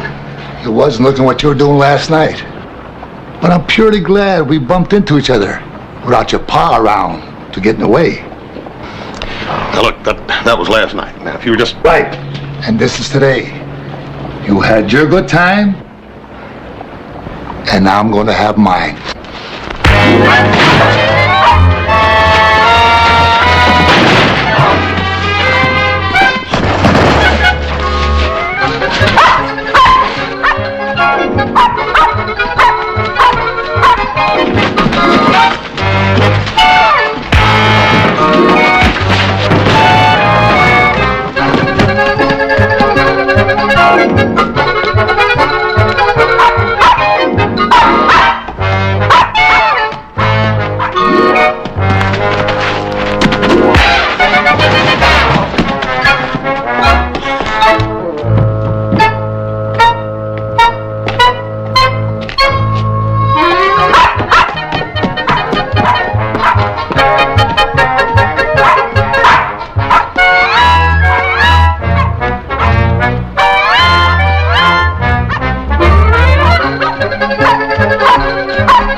These bonbons are wonderful.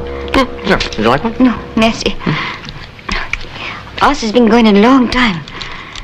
No, I wouldn't worry. What my pa always says? Pa always says if a job's worth doing, it's worth doing well. It has been over 1 hour. And Andre tires so easily. I don't want you to worry about him. The horse is probably just going around town showing Andre to everybody. That must be him. Oh, excusez-moi. Yes, here.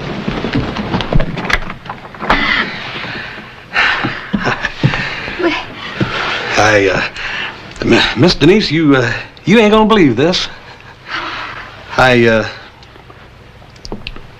lost your Andre. You what? Yeah, I lost the little doggy. You lost him, Yeah, but- my baby. My baby.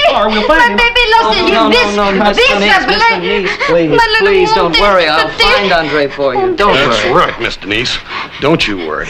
I'll find him. May I make a suggestion? Oui. Why don't we put an ad in the paper and offer a reward for Andre? That is an excellent idea. I was just about to suggest that myself. You just make the reward, I'll pay it. It makes no difference. Just make a reward for I don't think it fair that we decide how much the reward should be. After all, it is your dog, your love. I think we should leave it up to Miss Denise what the reward should be. That's a good idea. I was just about to suggest it myself. You just make out the reward for whatever you think is fair, and I'll pay it. A reward. Oh, merci, monsieur. Oh, thank you. Oui. The reward was my idea. Oh, merci. It was not. Miss Denise, I'm paying the reward. Yeah, Miss Denise. Miss Denise. Have a bonbon. I will go put that ad in the paper right away. Oh, oui, monsieur. Oh, and he's worth so much more to me than he costs. Oh, don't worry about money. My brother Hoss is very generous. Oh, oui, monsieur. Oh, merci. Spare no expense, dear. Oui.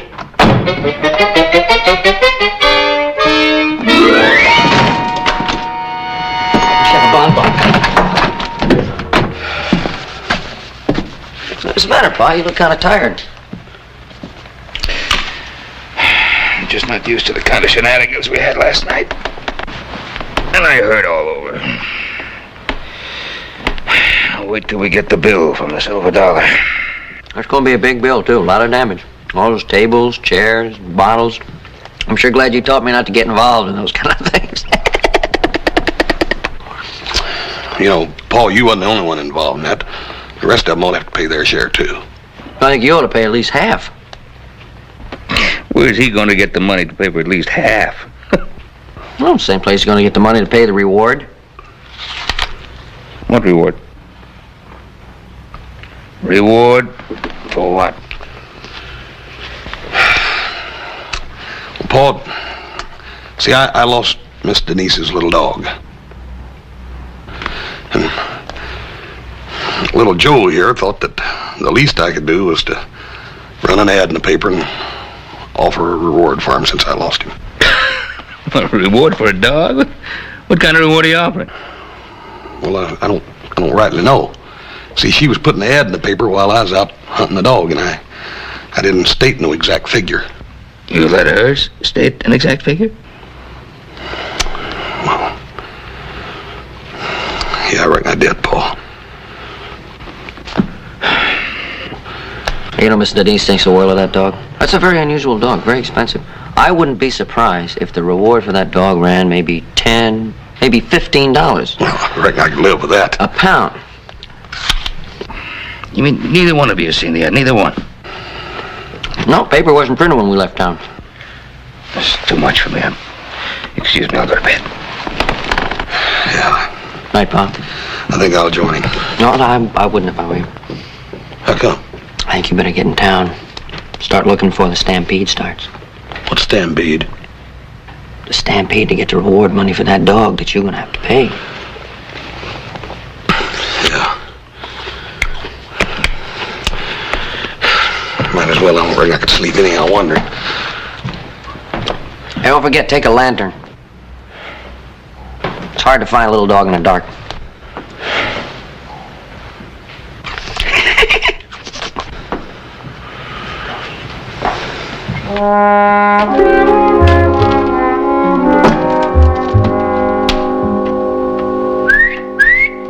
Here, Andre! Here!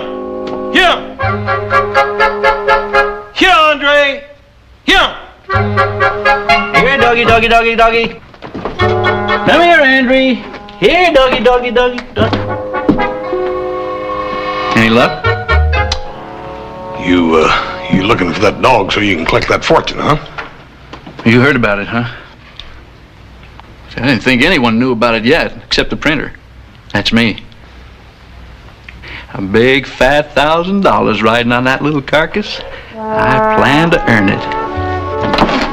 Here, Andre. Andre.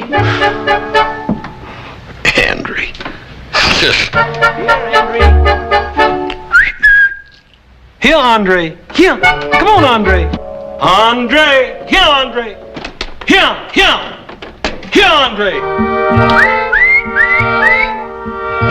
Here, boy! Come on, pup! Here I am. Andre.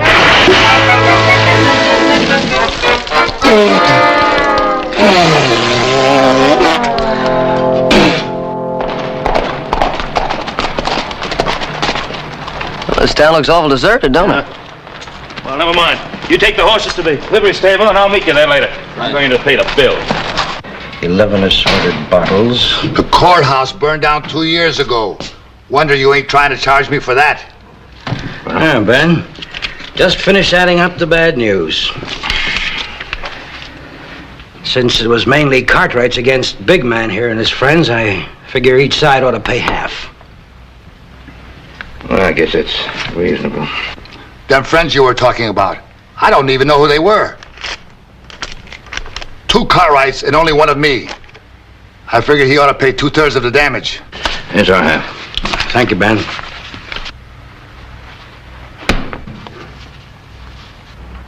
You don't stick me with half, Cartwright.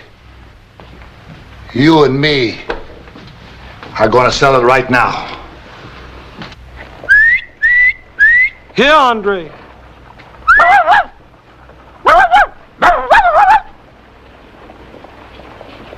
Andre? Come on, boy.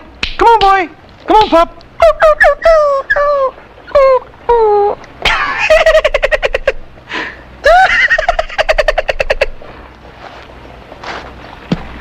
What's the matter? No luck? Yeah. Yeah, all kinds of luck. Hey, where is everybody? There's nobody even in the livery stable. Everybody's got any legs is out looking for that dad-burned dog to collect that $1,000 reward, thanks to you. 1,000? She put $1,000 reward on that little dog? That's right, $1,000. Oh, gee, I'm sorry. I had no idea at all she was going to put that kind of money on a dog. If you're so sorry, how come you ain't out helping me find him? Well, I would help you look, but then if I found the dog, and you'd owe me $1,000, and I couldn't live with myself knowing you owed me that kind of money.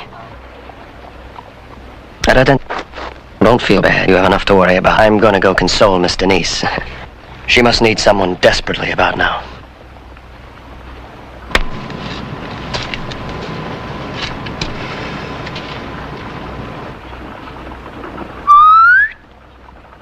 Here, Andre. 53 glasses, 7 chairs, 3 tables. This is going to take quite some time to figure out, Ben. Miss Andre.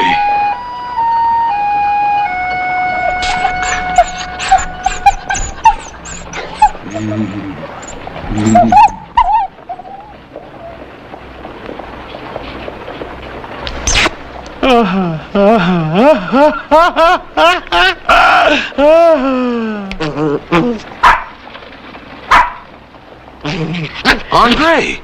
Andre!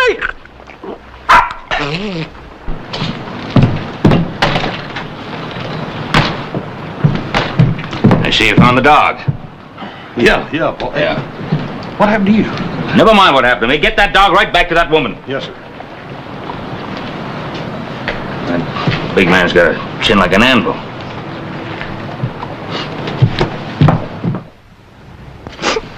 No, don't cry. Somebody will find Andre. He has had nothing to eat for hours. Poor thing. Poor thing! Is that what you can say? Poor thing! Denise, you're just upset, that's all.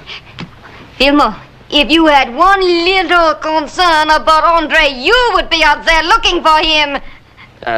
You know, Miss Denise is right, Fillmore. The poor little pup could be starving somewhere. No. Of course, now, if little Joe is willing to show me around the town, I'll be happy to hunt for Andre. How would I know what a nice dog like that would be doing in a town like this? Fillmore is right. If you care for me at all, little Joe, you would be out. We.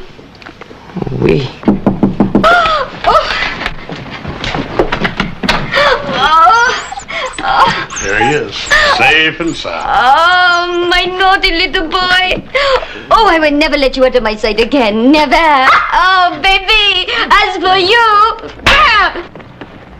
Jane, that is for being careless. Oh, that poor, beautiful dog. Baby. Oh, look how hungry he looks. Yeah. Let's buy him a steak. Andre will love you forever. Oh, and I'm going to love Andre. Oh, give me Come this. on, dear. Excuse-moi. Pardon me, brute. Baby.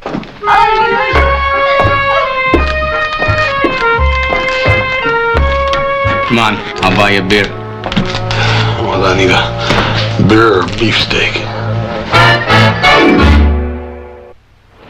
Dans Vignon, on y danse, sur le pont. Dans Vignon, on y... You know, Joe, that hat. It's a hat. I have got to try it on. Do you mind? Hey, Hoss, isn't that the fella who, Yeah. Watch this, kid. I'm gonna get one of those Cartwrights by hook or crook.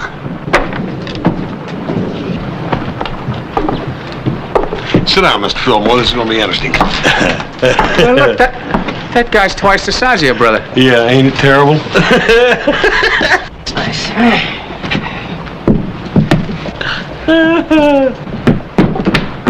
You're a Cartwright, aren't you? Yeah, Joe Cartwright. Nice.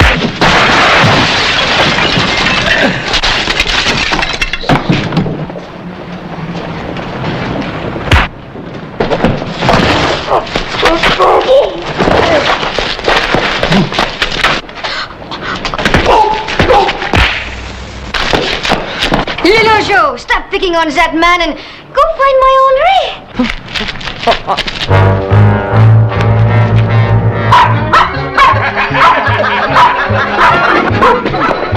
Andre, come back!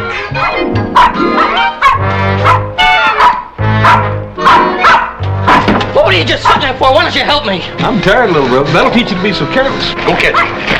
Come on. You'll have a ball.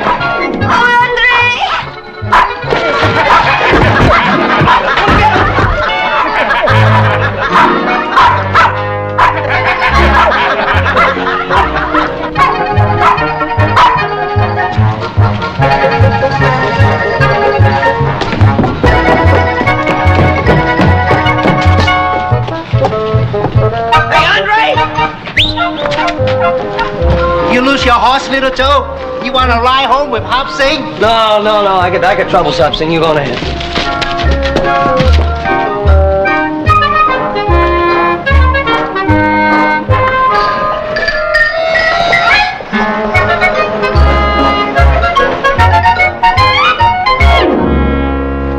Boy, are you lucky. Are you lucky? Do you realize that if somebody else had found that dog, you'd have been out $1,000 now? $1,000 which you do not have? Nobody knows any better than I do, boy. I know I'm lucky. Sure hope you've learned your lesson. I learned my lesson all right. The only thing is, I don't know about little Joe. I don't know whether he learned his lesson or not.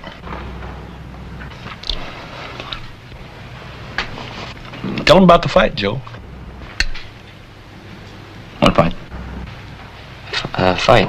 I was talking to Bruno yesterday, and he told me he had another fight over there in the Silver Dollar, and you broke a whole bunch of bottles and Joe, Big Man. that ain't the fight I was talking about. Tell Paul about your fight. Your fight? Tell him about the window, Joe. Tell him about the whole thing. What window? What fight and what window? Wait, the window over there in the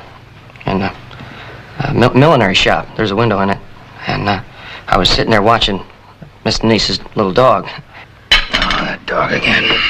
And she was inside trying on a hat. You know how women are. They love to try on hats. I know you know about women. And, that big man that you had all the trouble with came up and he punched me right through the window. And when I went through it, it broke. And I mashed a whole bunch of them little hats, and I busted up this kind of dummy in there, and the corset got unstrung. You don't have any money to pay for any of this damage, do you? I don't have any money to pay for it. Say, I don't have any money. That big man is costing me a fortune, just a fortune. What are you so happy about? Hop Sing happy. Very happy. Yes, I can see that. I could use a little happiness right now. What's it all about? Have a hunch what make me happy is make Mr. Horse more unhappy. You see, Hop Sing going to be rich. Very rich. Hop Sing, how do you figure that whatever will make you very rich will make me unhappy? I don't understand. Hop Sing earn a lot of money. Boy, don't be so inscrutable. What is it? What? Well, how'd you earn a lot of money? Hey, let go, Jake. Hey, Andre! Hey, I'll take him back to Miss Denise. Hop Sing take him back. Cute little doggy make Hop Sing wealthy man. Get $1,000 reward from Mr. Horse. Soon as I take little doggy back to Missy Denise. Welcome, cậu chạy. I didn't have the heart to tell him there wasn't any reward anymore. You cancel an ad, you cancel a reward.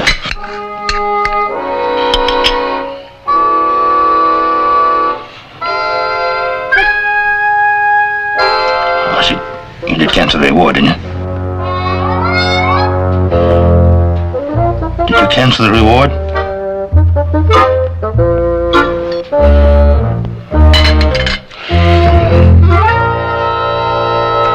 Well, you just have to pay him the $1,000. That's all. You just have to pay him the $1,000. You didn't cancel. Wait a minute, Paul. Little Joe lost that dog this time, not me. Well, so what if I lost the dog? I didn't put the ad in the paper. Yeah, but you did. I took the dog back after I took. I never said anything about $1,000. It says $1,000. Joe, I took the dog back and I got no more response. I never said Hold it! You're both involved. You're both stuck. You both pay equally. Is that understood? And I don't want to hear another word about it. I've just heard about everything. Everything. You don't really think Hop Sing would hold us to that reward, do you? I mean, it's one of the family. $1,000, $1,000, what my joy. He would. He would? Yes, and I don't blame him. I'll tell you what I'd do if I were you two. I'd go right into town and put another ad in, canceling that first stupid ad of yours, just in case Miss Denise loses that dog again. Then you'll be stuck for another $1,000. He's right. Let's get in there. Come on. That'd be $2,000, of course. Dogs, big men, and rewards.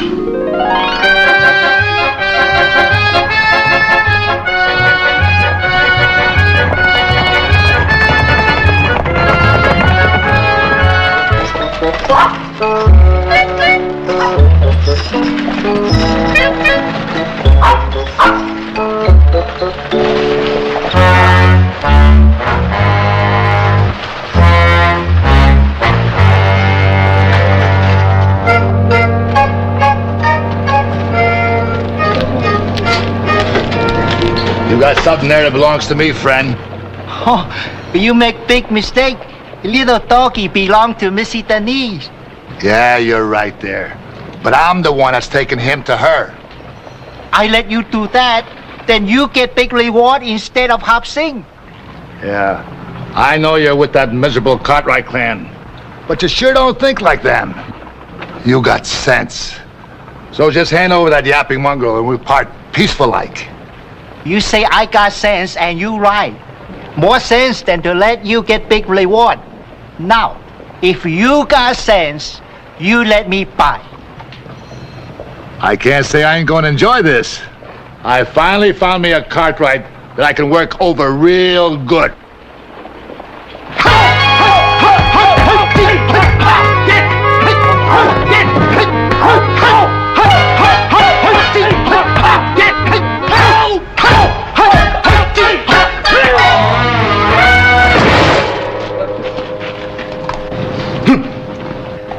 Did you see that?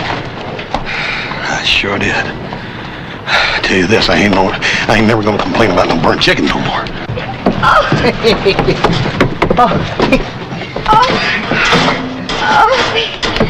baby. Oh, Andre, don't you ever do that again. Hop Sing thinks Small House Cow is a good place to keep little doggy safe from danger. Oh, how can I thank you? I must reward you. Oh, you return my precious lamb, and you must not refuse. Here, you must take it. $5. Hop Sing no can understand woman. When money is belong to you, little doggy is only worth $5.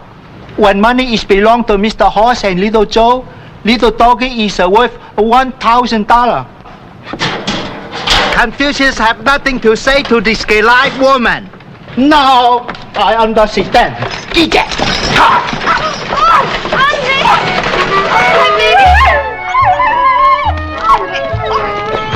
Oh, honey. Andre loves you. Look. Yes, ma'am, he sure does. You poor mom. There. Would you hold it? Yes. Thank you.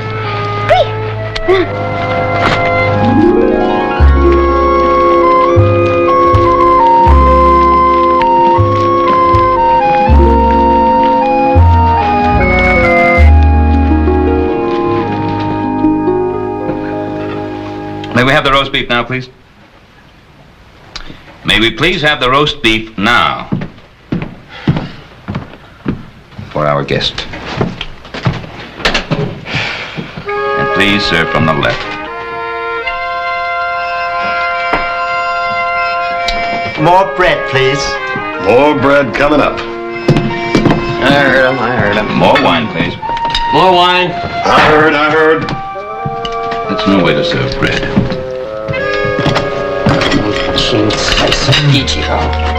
Yeah? Up, sing. Skål.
There they are, Mr. Jenks. Eating into that hillside like locusts. Look over there, Paul.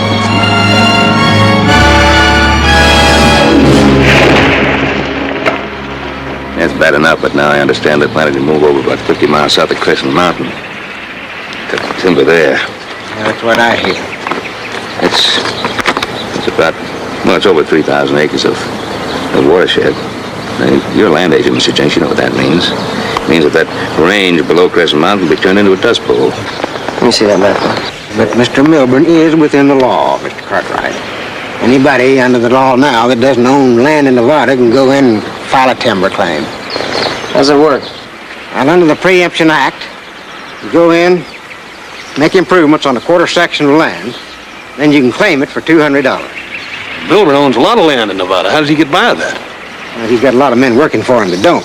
See, what they do is each one of these hands goes in, he claims a quarter section. Then he sells the timber off to Milburn for $1. Or he goes looking for another job. That's just plain stealing then, ain't it? In a manner of speaking, it is. But it's also legal. It's also criminal.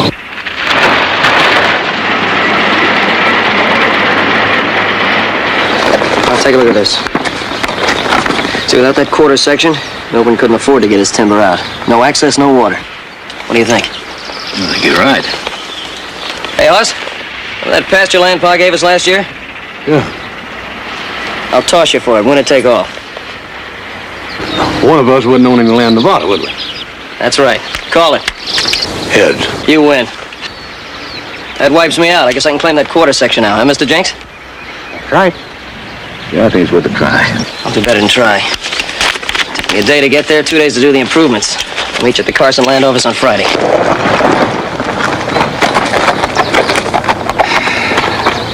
Yeah, Mr. Jenks, someday there's going to be a law to protect those forests. When that day comes, I sure hope there's some forests around to protect.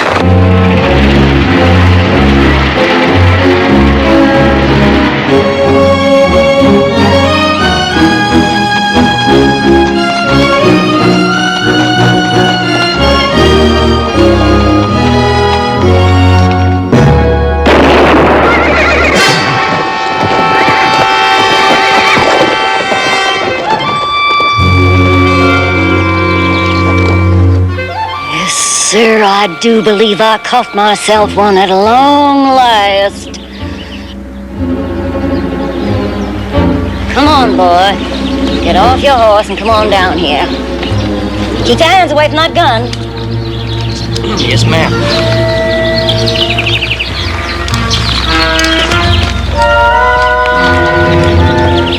It'd sure help me, ma'am, if I knew what this was all about.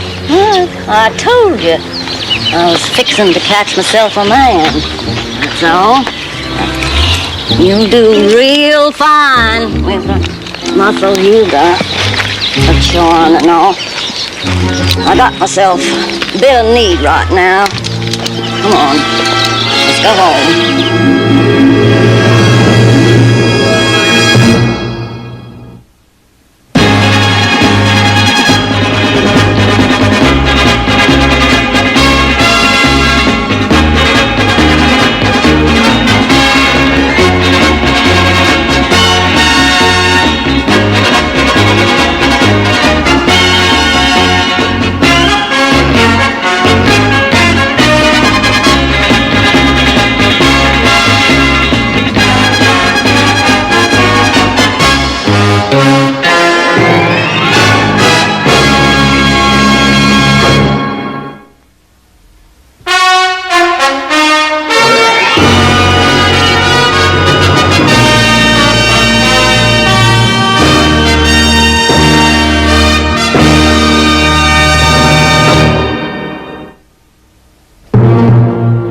Lady, I'm trying to...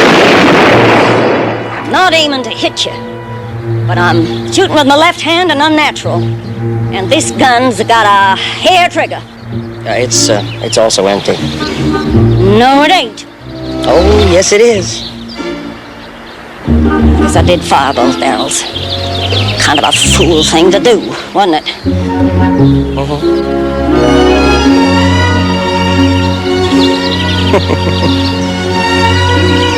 You said something about a house nearby. Yonder, near the edge of the lake. Come on, boy.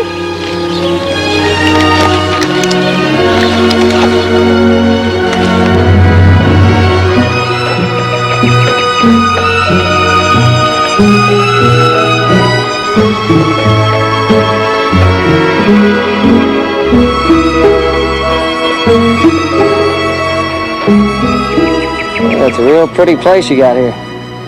The water, all them pines, real pretty. Yeah, just the way the Lord made it, except for the cabin. How long you been living here? Been living up here for years, boy. Why? I no reason. I just didn't expect to find anybody up here, that's all. Tie up that animal of yours. There's chores to be done. Yes, ma'am.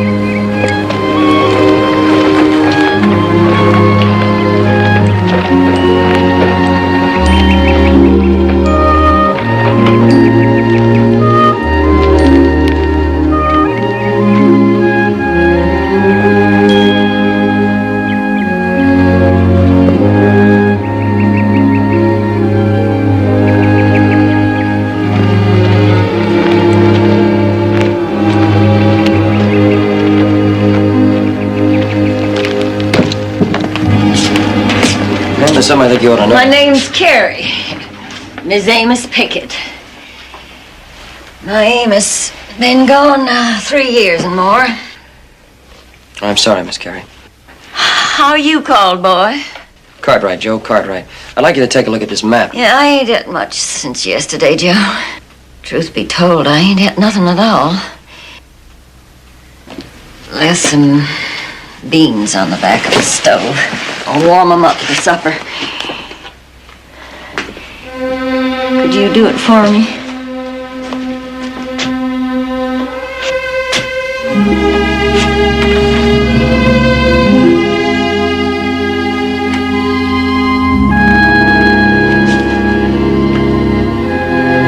Miss Carey? Miss Carey?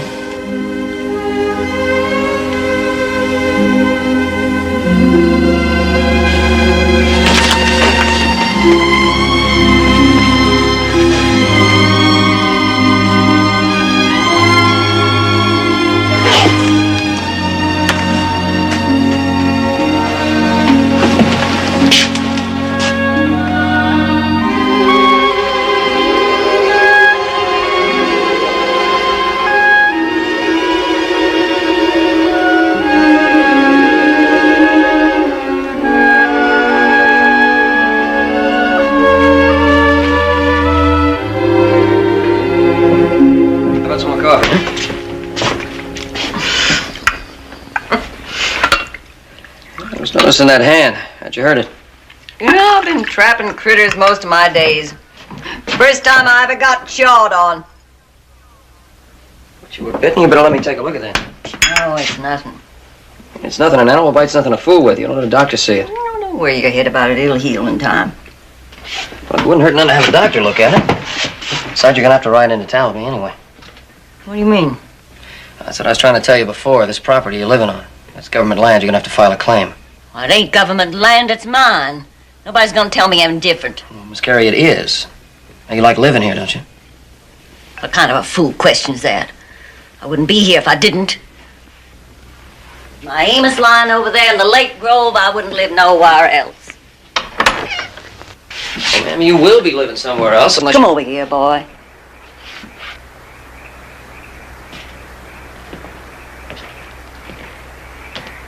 Here, boy.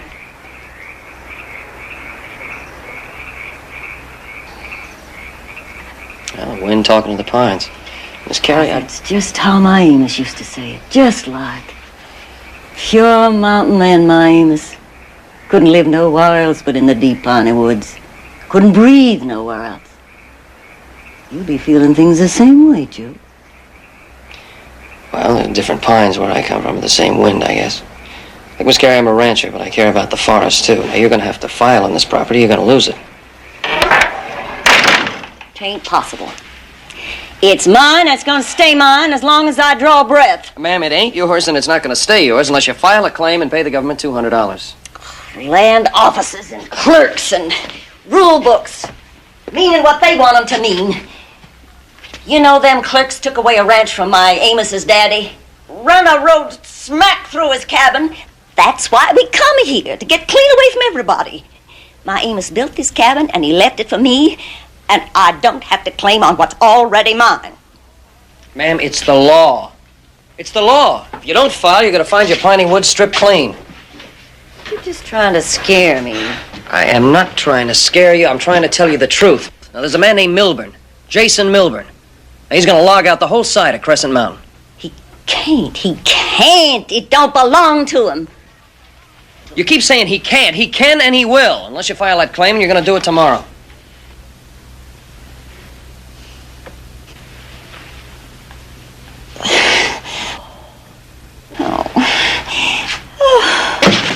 What's the matter?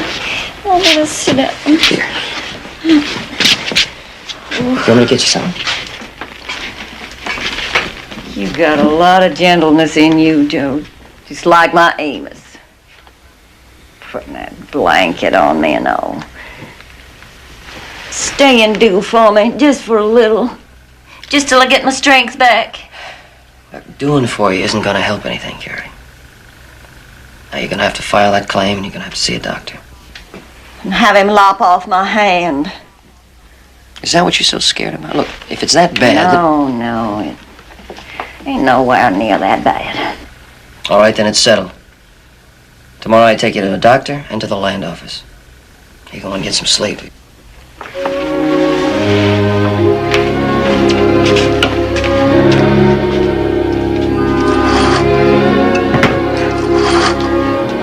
We'll talk about tomorrow when tomorrow comes.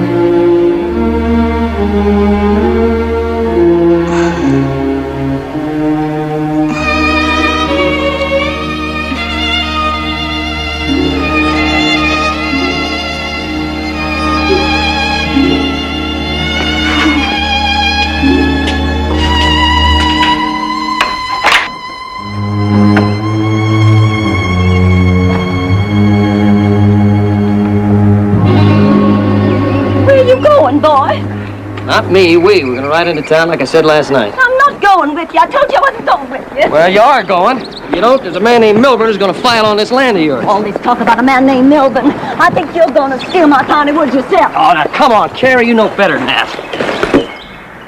Why don't you stop your arguing, go on in the house, and get ready to ride into town with me? I can't, even if I wanted to. I'm too sick to sit a horse.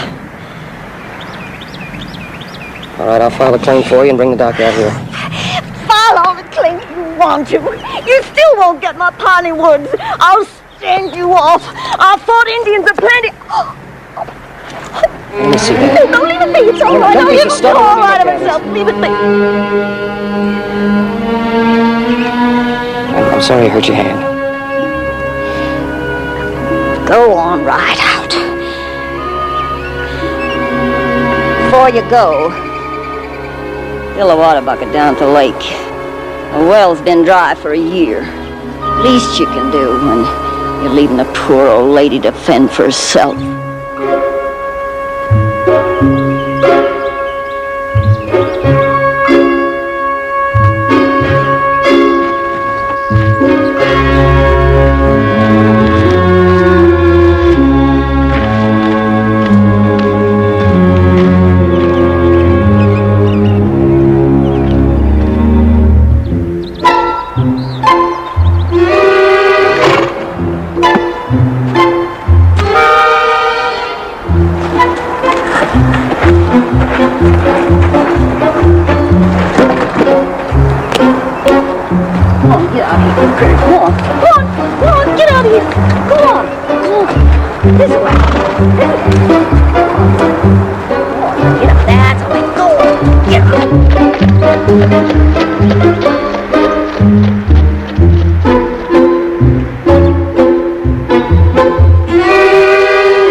Trick was that? Your horse got loose. Oh, my horse got loose. Now, you turned him loose, didn't you? All right, well, I'm going to find that horse, I'm going to saddle him, I'm going to ride him into town. Can't leave me without any food in the house. Oh, now, don't you give me none of that. You got enough food in there to keep you till I get back.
Joe, I've been going through the cupboard.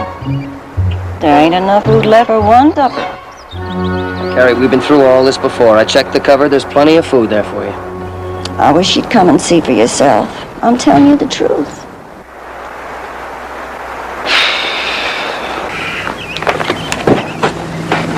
And my horse better be there when I come out.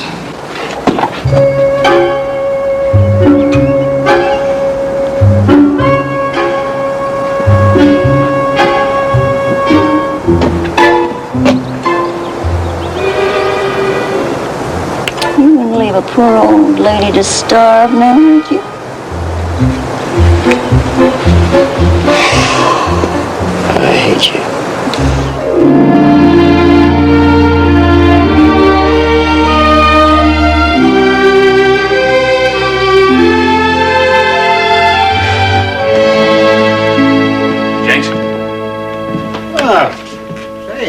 Gentlemen, day early? 2 days. I thought Joseph was going to file that claim on Friday. Well, he is, but Hoss and I here decided we were going to ride up to Crescent and thought maybe he'd like to ride along with us. That way he could be a witness to the improvements that Joe made and also have that claim right in hand to stop Milburn.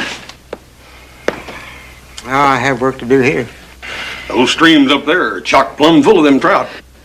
Now, Mr. Jenks, the government has a stake in that watershed, too. The basin it feeds won't be worth a cent once all that timber's gone. And you'll have at least 20 ranches going bankrupt, and you'll have flood and drought and more drought. Oh, and them trout are good eating, too. They do everything but jump right out of the stream into your frying pan. Well, there's nothing like fresh trout for breakfast. All right. You know, we do have a stake in that watershed. I don't look forward to the ride. It's been 10 years since I rode a horse that far. But it's a worthy cause.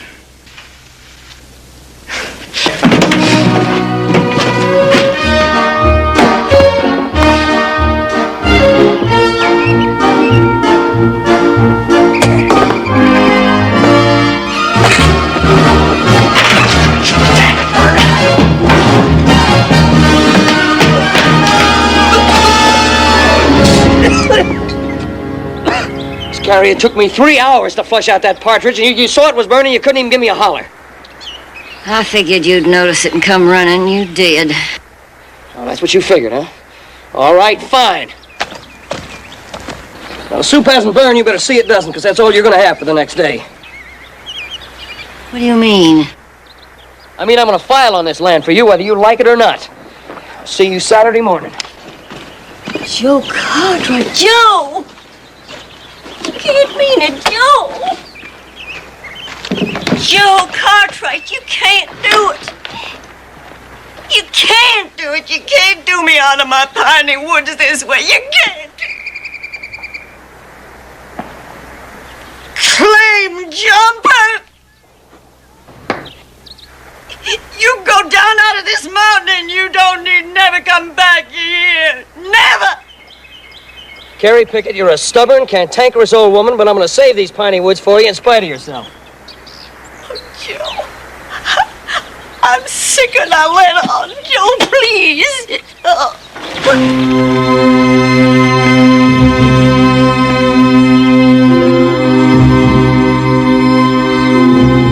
All right, come on, get up, Carrie. Come on, get up. It's not going to work, not this time. You know, I'm getting sick and tired of you trying to fool me, old woman.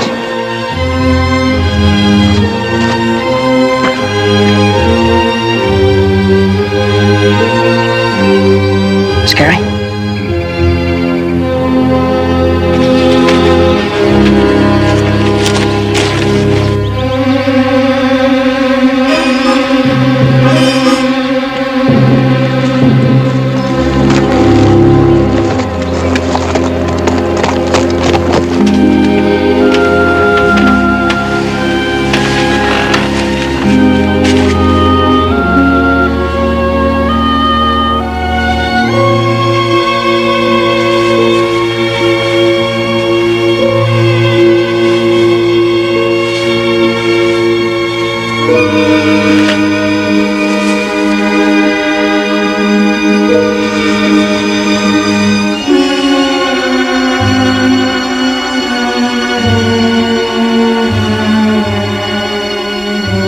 Why didn't you tell me how bad it was?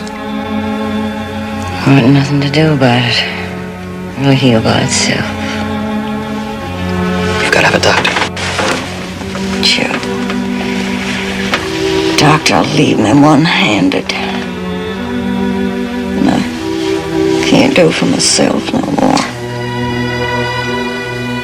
I have to leave my mountain. My Amos is here. Can't live nowhere else. Gotta breathe free, Joe.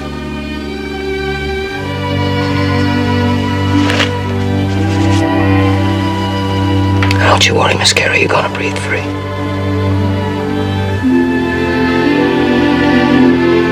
You try and get some sleep. back with that doctor as quick as I can.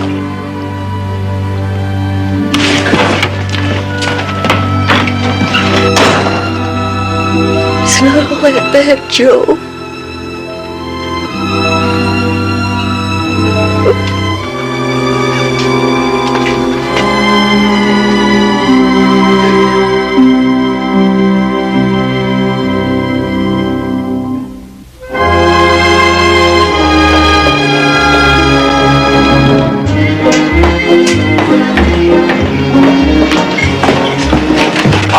Three whole steaks you plowed.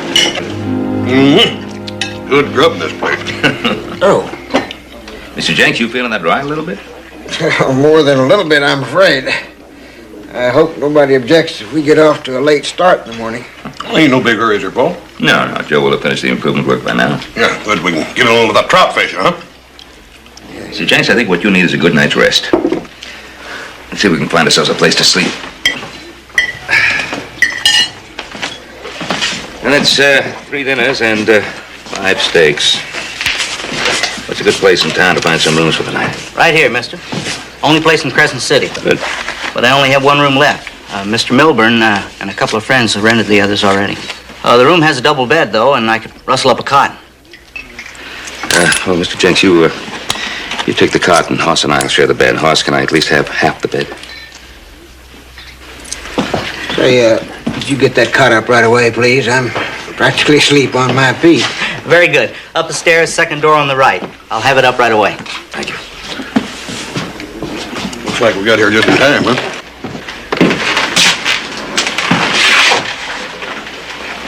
Mr. Milburn? Doc? Did you see who went up them stairs? Who? Competitor of yours, Ben Cartwright. Cartwright, huh? Never met him. If I had access to his holdings, I could set up an operation. It'd be very lucrative, very. No chance. Mr. Cartwright is a man of principle. He believes in conservation. Conservation, that's for dreamers and fools.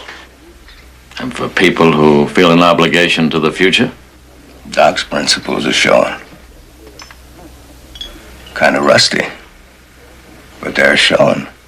Really, Doc? You developing principles? I would if I could afford it, but I can't.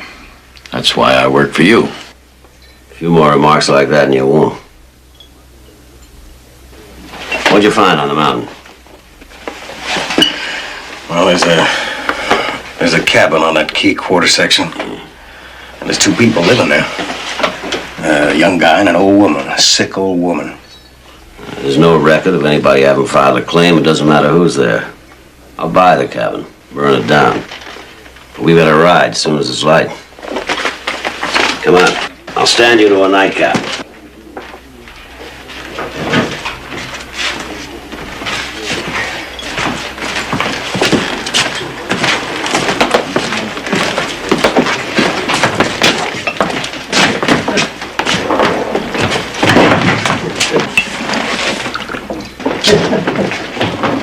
Excuse me, mister.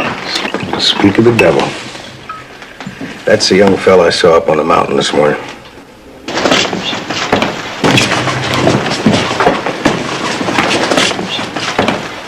What'll it be, mister? Where can I find a doctor? You can't. Not now. Doc Jarvis won't be back until morning. Was he the only doc in town? Tomorrow morning may be too late. Well, there's a doctor right here, Dr. Belden. Of course, he hasn't practiced in some time. Hey, Doc, why don't you at least see what you can do? Look, Doc, there's a lady who needs your help real bad. Sorry. He still has his doctor's bag with him. You might remind him of that. It's been so long since he done any doctoring, he ain't gonna help that old lady. I know. That's the whole idea.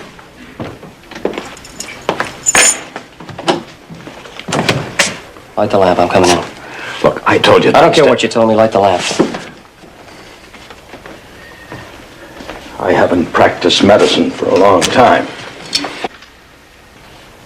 You're a doctor, you know more than I do. I need your help. You'll have to get somebody else. There isn't anybody else. It's an old woman. She's got an infected hand, poisoned by an animal bite.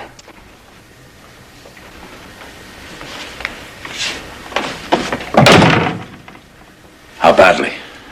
Pretty bad. Her hand's all swollen up. Running a high fever. Blood poison. An animal bite. That can mean an amputation. You want me to go with you to cut off a hand? I want you to save her life. What makes you think I can? I thought it was a doctor's job to try. You and everyone else.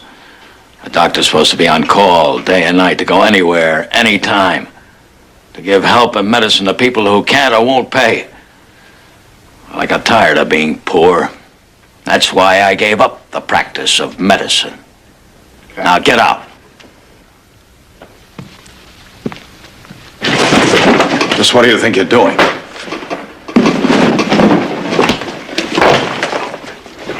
There's your fee in advance. Let's go. And if I say no, I suppose you'll draw your gun. What do you think? I believe you would. All right, sir. I'll go with you.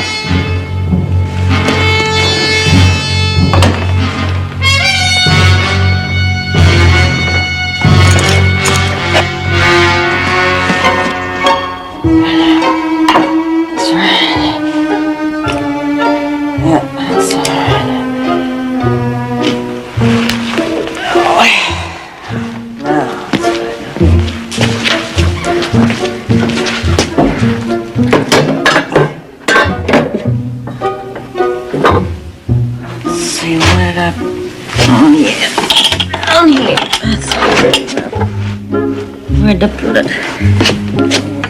Here it is.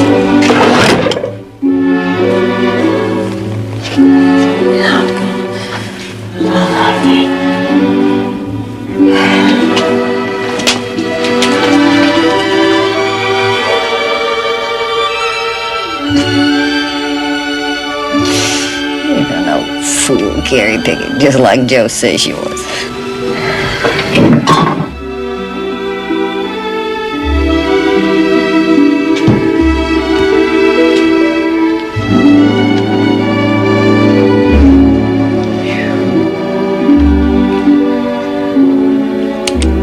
Nobody's gonna steal my penny worth. Nobody.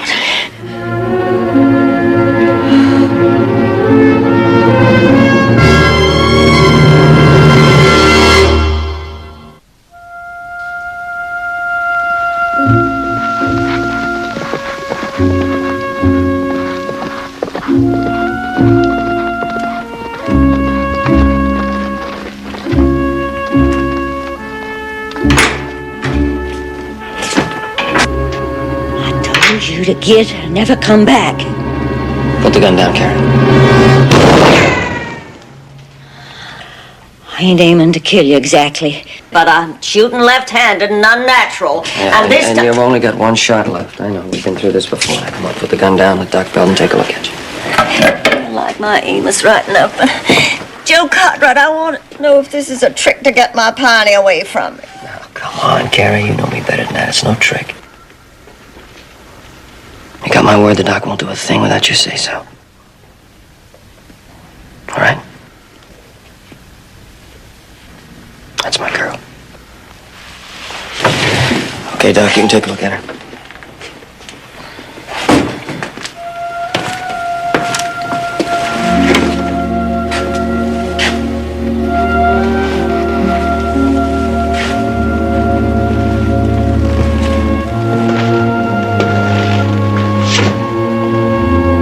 Need a clean towel, Mr. Cartwright. Here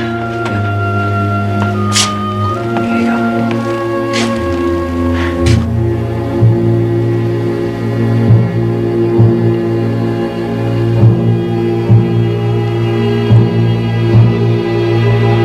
I'm sorry. Sorry then you know. But you're gonna have to lose it. Oh, sure, I told you, Joe. Take it easy. I told you, Joe. Here. Told you, Need a wash basin, boiling water, some bandages. Take it easy. Doc, are you sure? I'm sure. Oh, Joe, don't let him do it. Don't let him do it, Joe. Oh, Carrie, listen to me. It's your life. Oh, I don't care if I live. I don't care. I got ready to die before you come. So I put on my tiny silk scarf that Amos gave me for my wedding present. I've been treasuring it for my burying. I just want to die here near my Amos. You promised, Joe. You promised.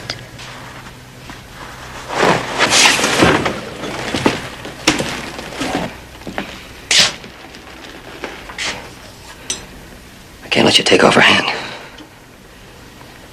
She's making a mistake. That infected hand isn't her life. Well, she thinks it is. You're gonna have to try to save it. You can't save her hand. You're gonna have to try something, anything.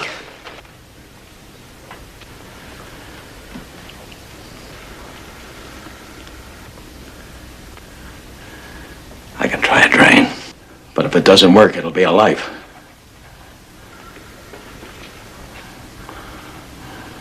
We try the drain.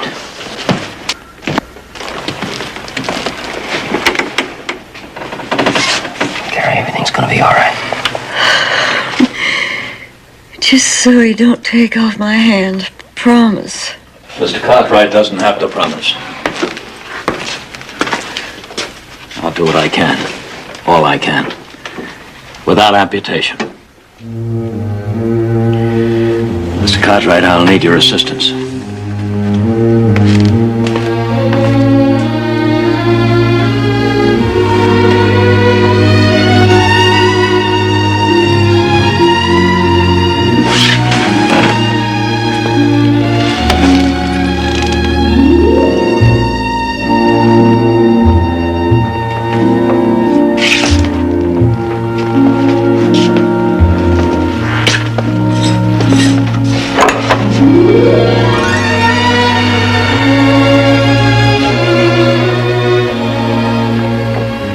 We'll know.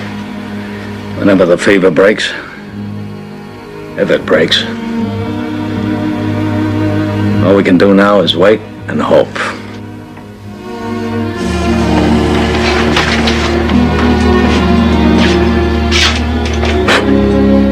Got a file on this land? Miss Carrie does. Too late now. Even if she lives, she won't be able to stay here. A month from now, there won't be a tree left on this mountain. Yeah, but I wouldn't count on that. Milburn will be here soon with marks in some of his loggers. I work for Mr. Milburn. They won't let you go down the mountain to the land office ahead of them. And just how do you think he's going to stop me? 5 or 6 to 1. They'll stop you. Even if you get past them, it's first come, first served at the land office. They need a signature on the paper. How are you going to get it? Well, he must like working for a man like Milburn. He pays me very well. And that's all you think about, huh? Or whether it's right or wrong, just so you get your money.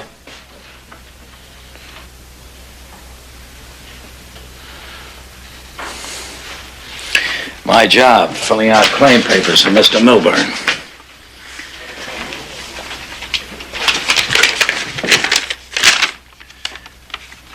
Just happen to have one of this quarter section. All it needs is a signature.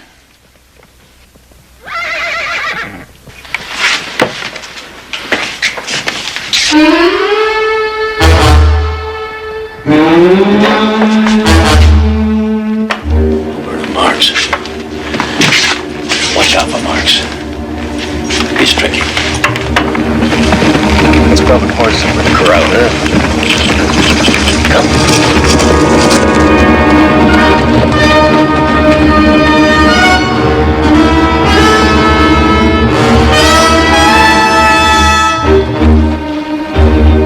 Good morning, young man. Mr. Milburn? I trust Dr. Belden has proved useful and the patient is recovering? She's still pretty sick. Well, perhaps I can assist you in another way. The patient would be better off in town where she could get adequate help. If money's a problem, I'll buy this cabin, pay you handsomely for it, so that you can buy medicines and medical help. Oh, that's very generous. We're not interested. Well, this land isn't yours. You've filed no claim. That'll be taken care of. I'm afraid it's a little too late for that. I don't think so.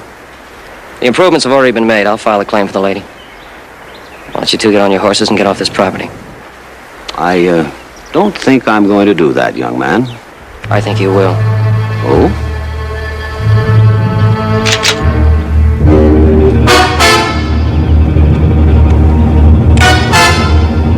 As I said before, young man, I'm afraid I can't do that.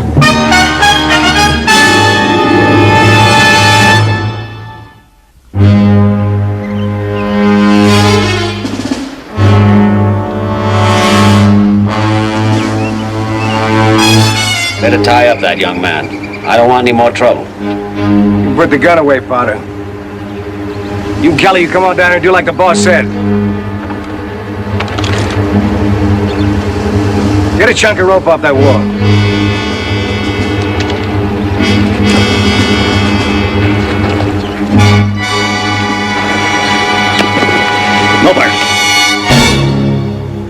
Milburn. Turn him loose. What is this, Belden? Quitting time, Mr. Milburn. This is one piece of timber you're not going to get. Doug. Put the gun away. You ain't the man for this kind of work. Try me. Doc, put the gun down, or I'll kill this young man here.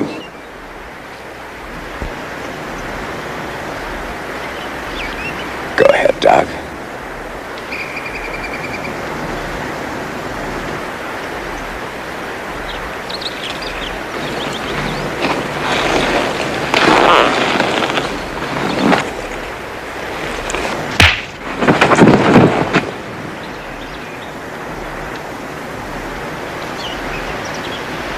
I told you this wasn't your line of work, Doc. Well, we've got two to tie up now. Not the doc. I told you there's a sick woman in there. She needs Doc Belden. Dr. Belden is an employee of mine. I'll see to it he takes very good care of your friend in town after you both get off this land. She's not well enough to make that trip. She may be dying. I'm a long ways from dying, Joe. My fever's broke. I've been watching you two. You get off my land, you trash. This isn't your land, madam.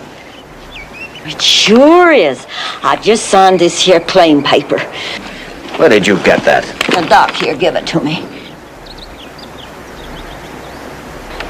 Get this woman on a horse and get her into town. If you put that woman on a horse, you'll kill her. I'll risk it.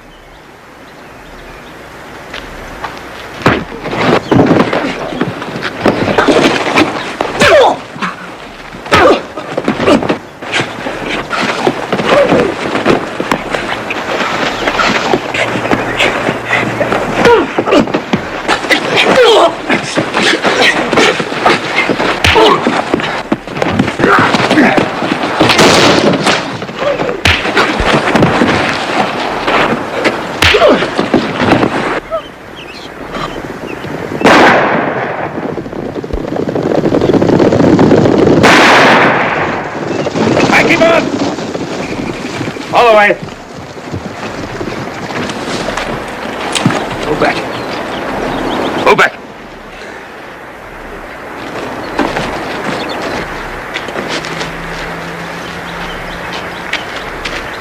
Give me some water.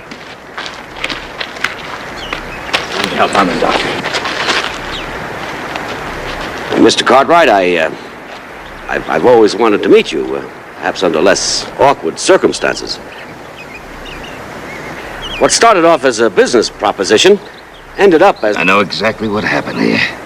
Sir, all I'm trying to do is... What you're trying to do is steal some more timber. As a businessman, Mr. Cartwright, you must understand. There's something you must understand. This is my son that you've beaten up.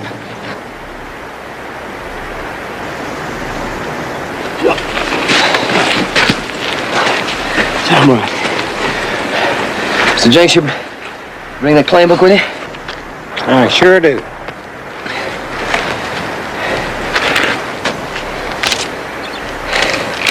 It's that lady's claim paper, all filled out. And I got the money right here. Gold dust. My Amos brought it from California. I've been saving it against a modern need. Well, ma'am, I'm afraid that it isn't. It's like enough gold to me. What do you think, boy? Well, Mr. Jenks, I think by the time you get to Carson City, you'll find that there's probably more than $200 worth there. Oh, I'm sure there'll be enough here.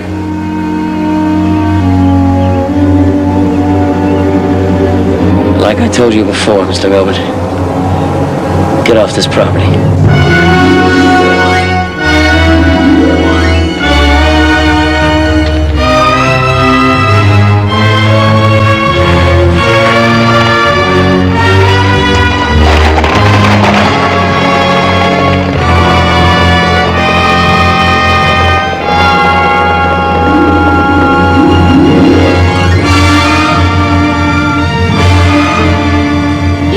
You won, Joe.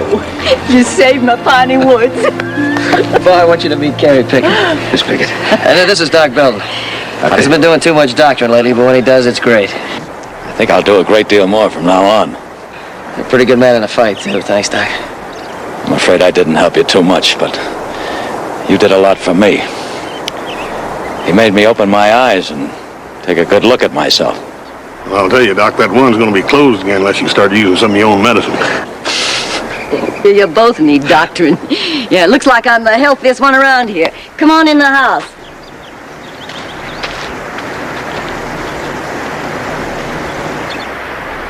Miss Carrie, I'll be back tomorrow to check on your hand.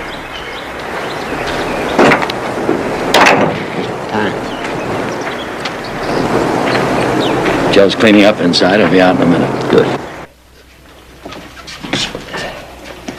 Are you all right, Joe? Oh, yeah, I'm fine. Don't you worry about me. How are you going to be? Sure you'll be all right up here alone? Oh, I'll be fine. You know, I can hardly believe it. I was so scared for so long, and now, all of a sudden, everything's all right. And you done it for me, Joe. No, it wasn't just me. We all wanted it that way. Joe, I ain't seen the likes of you since my Amos. And before, neither. If I had me 20 years less. And if I had me 20 years more. Because I ain't never seen the likes of you either. You're stubborn and you're cantankerous. But they just ain't making girls into women like that no more. I know, I looked around.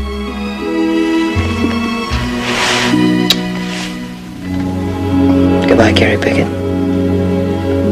Goodbye, Joe Cartwright.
felt it was my duty. What about the money? Not a trace of it.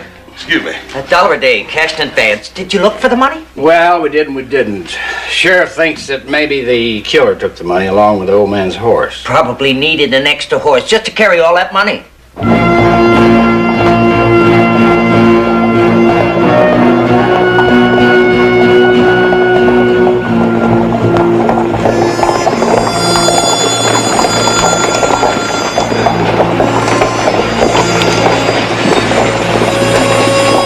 How's the old man? Just like Walter Joe said, dead. Somebody walloped him with a chunk of stove wood. What about the money? What about it? Well, did you find it? We'll find that when we find the killer. Excuse me. Well, he's all yours now, Harry. Says he hadn't any kin anybody knows about. Might as well get the burying over, huh? Whatever you say. Tomorrow morning too soon? That'll be fine. Sheriff. Sheriff, that bruise on the side of his head. Now, that could have been caused by a piece of stove wood. But I've seen bruises like that on people that just fell down and died. Did you see the old man's place? Yeah, I seen it. Tore plumb to pieces? Yeah. Well, he didn't do that after he fell down. No, he sure didn't. The killer did it. After he hit him on the head with the stove wood. Just like I said. just like you said.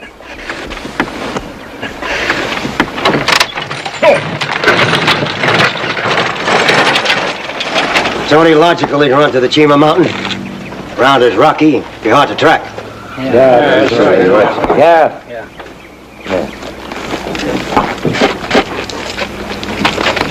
There's always a possibility the killer didn't find the money. I thought of that myself. Say, mister. That'd be $1. I just want to ask a question. Has Joe or Ben Cartwright been in here today? Never heard of him. There's always a chance he did find the money. That is a possibility.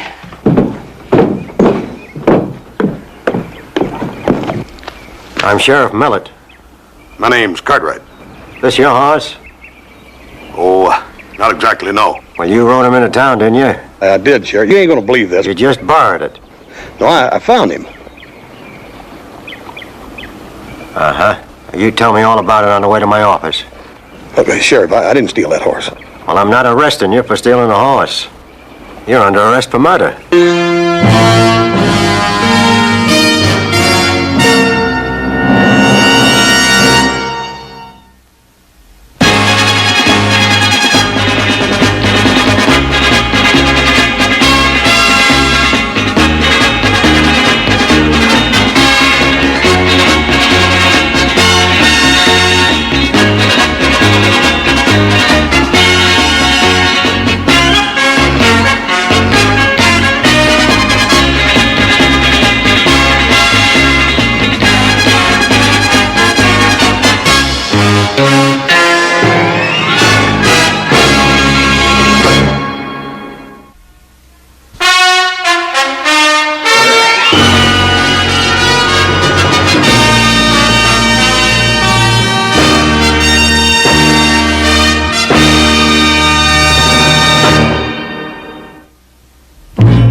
This morning, my horse was gone, and I looked around, I found this horse.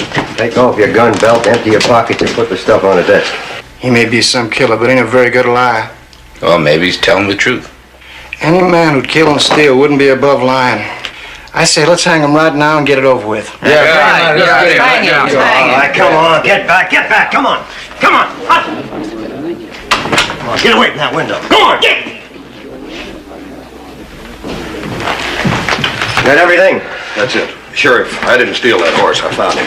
Look here, my pa and little brother are going to be in town this afternoon or tomorrow, and they'll tell you what I'm saying is the truth. This way.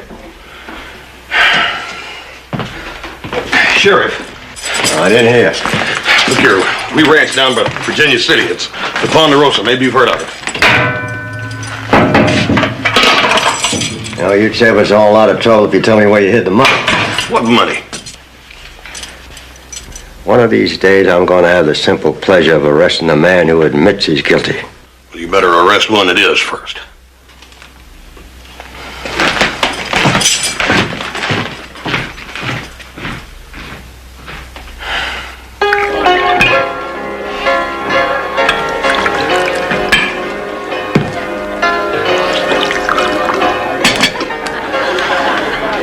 It's a shame. A sin and a shame. Be the biggest funeral this town's ever seen. Who's paying for it? Harry will collect his fees just as soon as they recover the money. What happens to the rest of the money? That does present a problem. There doesn't seem to be a will of any kind, and we know of no relatives. He had no close friends that we know of. Well, we just can't let the money sit there. The money could be used to benefit everybody. Fix up the town, paint the storefronts, dig drainage ditches. Build a church. That would come pretty far down on the list, Brother Stoner. Well, it's not right to hold Sunday services in a saloon. Well, look at it this way. You're challenging the devil in his own house. Careful what you call my saloon. Figure of speech, Henry. You think you'd better find the money before splitting it up? You got the man who stole it, haven't you? Under lock and key. You asked him where the money is. He's not talking. Maybe we should appeal to his better nature. Could I talk with the prisoner? Not by yourself, you don't. Might be a good idea if we all talk to him.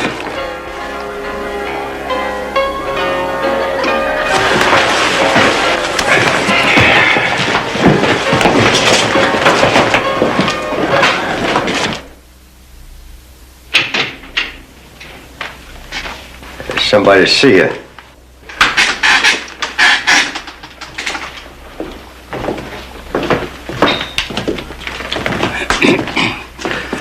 Mr. Cartwright, Hoss Cartwright. I'm Mayor Brigham, Mr. Cartwright, and Let's get to the point. What'd you do with the money, Hoss? What money? The money you took from the old man before he killed him. I ain't killed nobody, and I found that horse. Mr. Cartwright, you'll have to admit that story's pretty thin. I'll have to admit that I could make up a better story. But if I did, it'd just be a lie.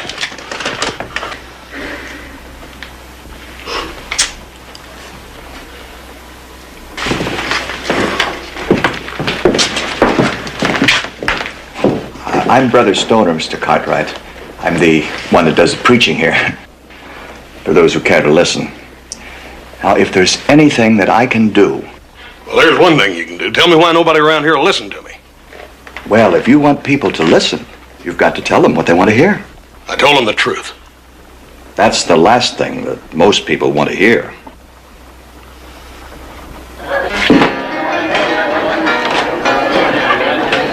Riley, that's the box.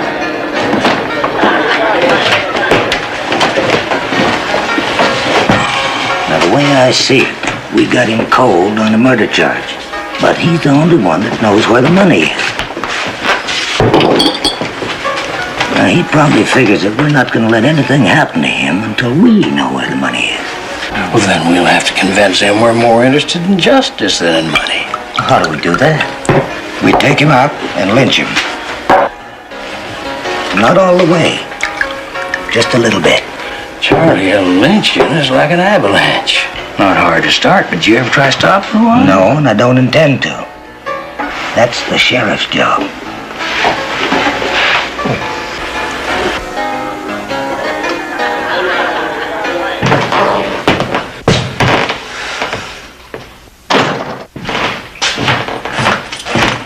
You hungry? Well, now that you mention it. Brought you something from across the street.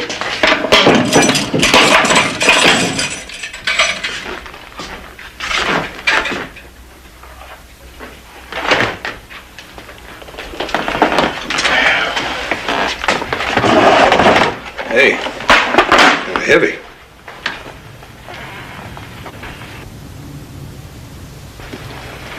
Roast beef, mashed potatoes, greens, pot pie. You know, a fella could learn to like this jail. You know, that old man lived up on the mountain for more years than I've been sheriff here. He'd come to town twice a year, stick her all day to save a penny on a pound of bacon and flour, then paid for a roll of bills as thick as your arm. That old man was sitting on a mountain of money. Everybody around here knew that. How much you figure he had altogether? I wouldn't know, Sheriff. Enough to last a man a lifetime. Couldn't say. Maybe even two men. Unless one was greedy. Mighty good grub you got here, Sheriff. Well, you tell me where that money is. And I might forget to lock this door and leave a horse tied out back. Like I said, I ain't got no way of knowing. All right, you take me to the money. We'll split it right down the middle. How do you get off locking a man up in jail?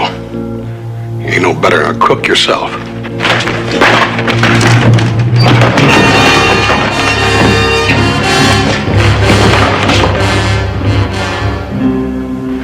I'm going to give you to the count of 5.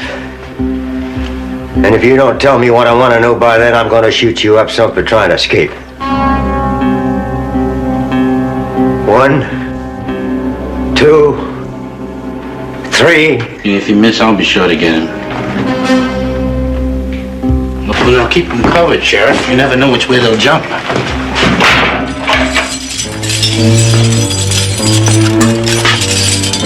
Thank you.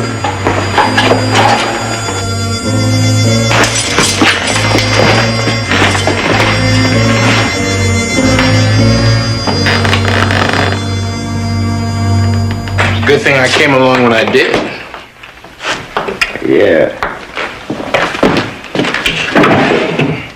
A little heartburn. Well, you're going to have some more heartburn because the boys down in the saloon are talking lynch.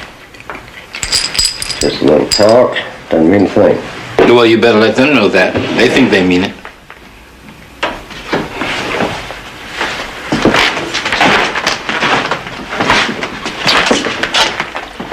If anybody comes around here looking for me, tell them I took a ride up to the old man's place, have a look around. Well, don't you think you ought to stay here and stop them people when they come? Stop them how? Well, with that gun. Those people are my friends and neighbors. I'm here to protect them, not to kill them. Well, what about the prisoner? Well, what about him?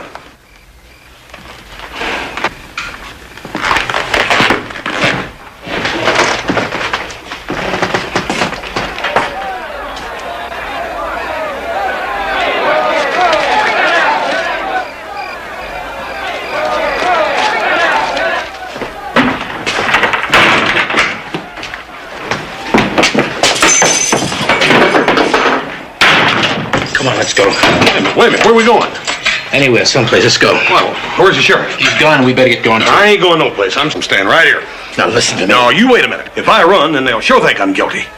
They already think you're guilty. Well, they won't as soon as my pa and little brother get here. By the time they get here, you're ready to be hung. Hung? Open up, Sheriff! We've come for him! Open up!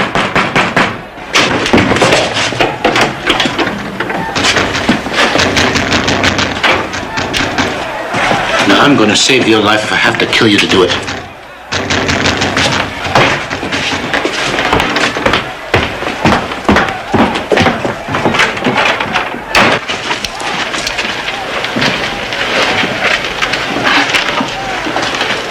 That one's yours.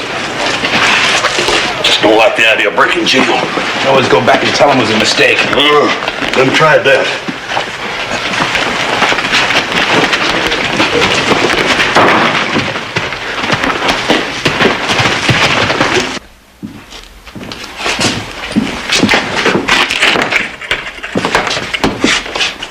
No prisoner, no sheriff, and no sign of struggle. What do you make of that? Maybe the sheriff let him go. And maybe the sheriff went with him. Well, you sure have to have a good reason. How about the money? That's a good reason. I'll give you odds that we'll find one or both of them up there at the old man's place. That is, if we get there in a hurry.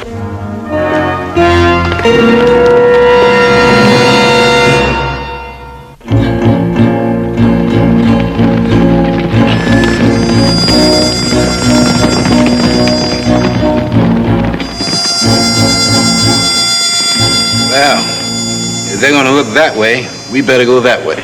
Yeah, listen, I appreciate what you did back there, but I don't quite understand why. Well, I'd do the same for any man. There's something about a lynching that sets my teeth on edge.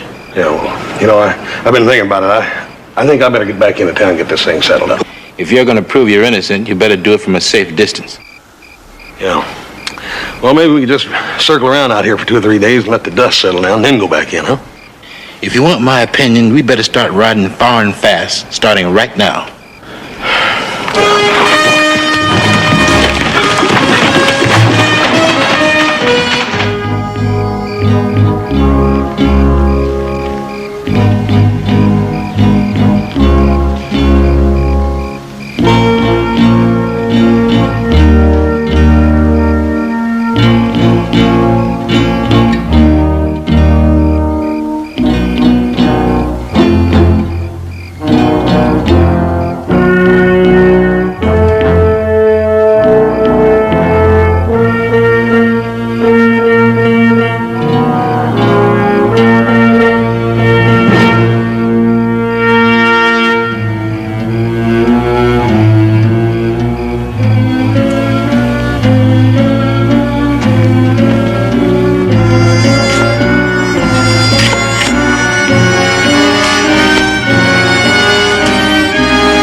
What you looking for, Sheriff? What are you looking for, Charlie? I'm looking for you. Well, you're having better luck than I am. Now, what are you doing here? That's what we're going to ask you, Sheriff. Well, as a duly sworn-in officer of the law, it is my duty to find and protect the assets of any citizen who meets an untimely end. And that's why I'm here, doing my duty. Oh, come on, Sheriff. That's more than I can say for you vultures. I resent that, Sheriff. It is my duty and civic responsibility to see to it that these assets that you mentioned don't vanish before they reach the city treasurer's office. Furthermore, and in addition... Please. Yeah. Now, Sheriff, who was it told you where to dig? Nobody. They're just prospecting around. With a piece of stick. I say that you brought this thing out here to confuse us. And I say that that horse told you where to dig.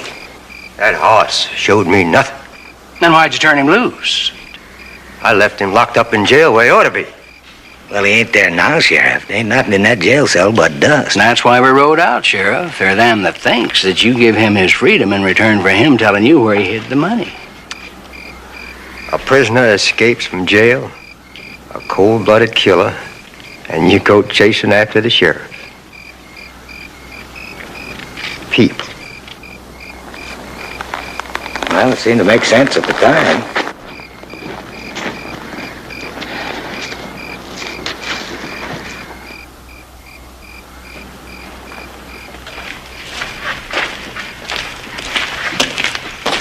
They aren't going chasing in the dark.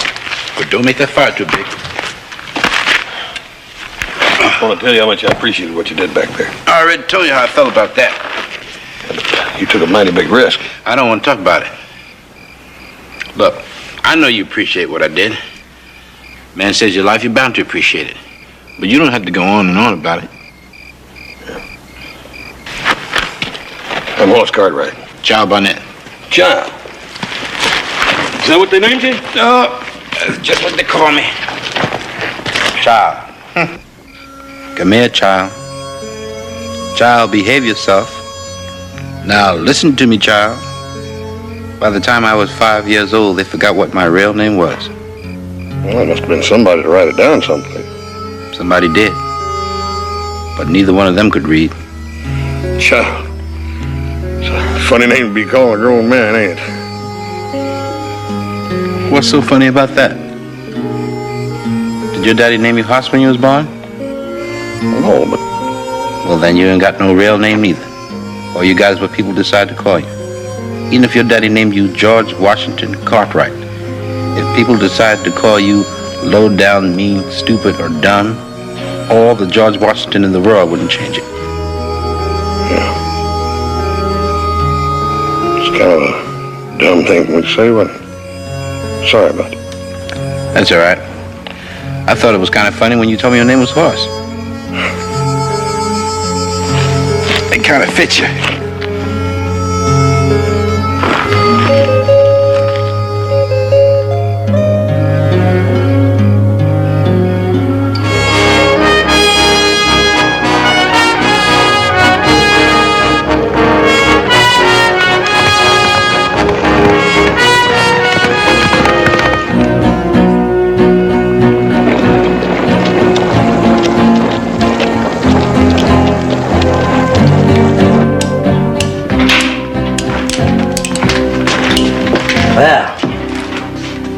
Hope you had a good night's sleep. I did, thank you.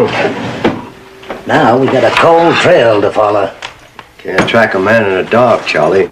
Well, you can try. Maybe you can, but not me. I know it's a waste of time. Maybe you don't want to catch him. Just about the end of my string with you, Charlie. Ah, Charlie. Where do we start looking for the tracks, Sheriff? South of town. They rode out of the alley that way. Big guy lives near Virginia City. I got a hunch it's one place he won't go. Uh-huh. What if your hunch is wrong? You'll probably never let me forget.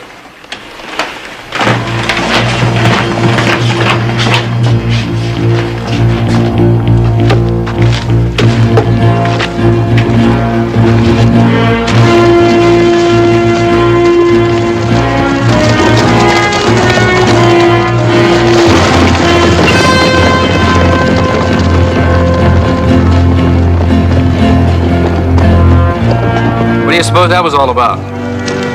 Looks like a posse. Sure in a hurry.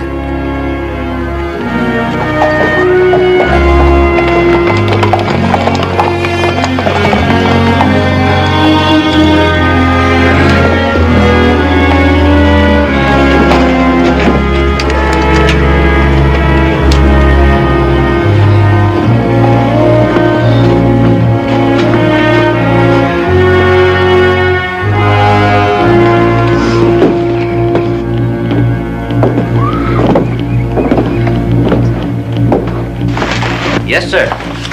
2 rooms, please. 2 beds in each one. Not bad. 2 rooms, 4 beds, and wash basins. That'll be $1 each a day. I need a bath.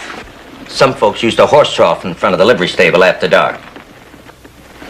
I'm glad some folks do. Is that a posse I saw right now? Oh, indeed it was. Who are they after? A murderer. Yes, first killing we had around here in almost a year now. Was it a gunfight? No, he killed him with a piece of firewood, just stove his head in. Very foul crime. Stole his money, too. Money that was intended to build a church?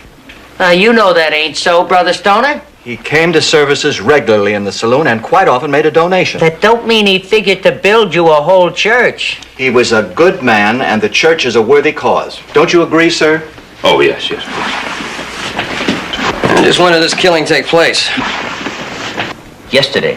The posse just left. Oh, well, the man has been in jail. Oh, he broke out. Not exactly. A fella went in and helped him out with a key. That wasn't a very legal thing to do. Well, I can't find it in my heart to blame him. Certain members of our community were going to hang him. Only part way, Brother Stoner. You know that. They were going to hang him part way? Yes, until he told us where he hid the money. Then we're going to leave it up to the law to hang him the rest of the way. Well, that would have made it legal. Let's clean up, boys. Kind of gives you something to think about, doesn't it? Well, hanging a man part way? Yeah. And with the parson fella has a chance to get out of jail and to avoid a hanging, I'd do it. I can't wait to tell Hoss. Hoss? Who? Hoss Cartwright. That's the man the posse's chasing. The killer. No, not Hoss. You're thinking about some other man. Hoss wouldn't kill anybody. What makes you so sure? He's my son. You should have got to know that boy better.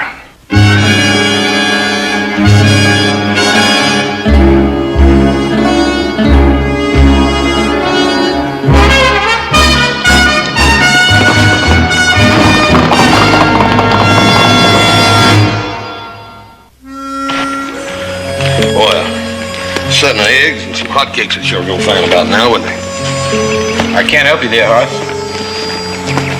But here's something you might need.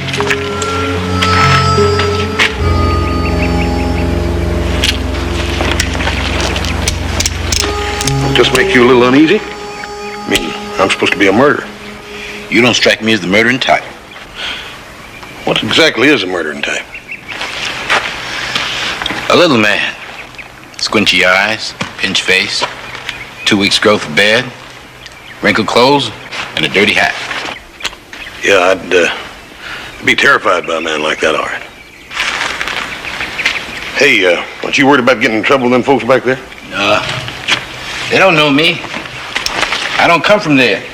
Where do you come from? No place in particular. I go where the wind blows me, and I don't like a lot of questions. Don't take much to get you out of sorts neither, does it? Not out of the sorts, Hoss. Like my pa tell me, the most interesting thing about a man is the part you don't know about. The part you have to guess. Where do you get that? Guess he made it up. Man who don't read, don't get nothing from books.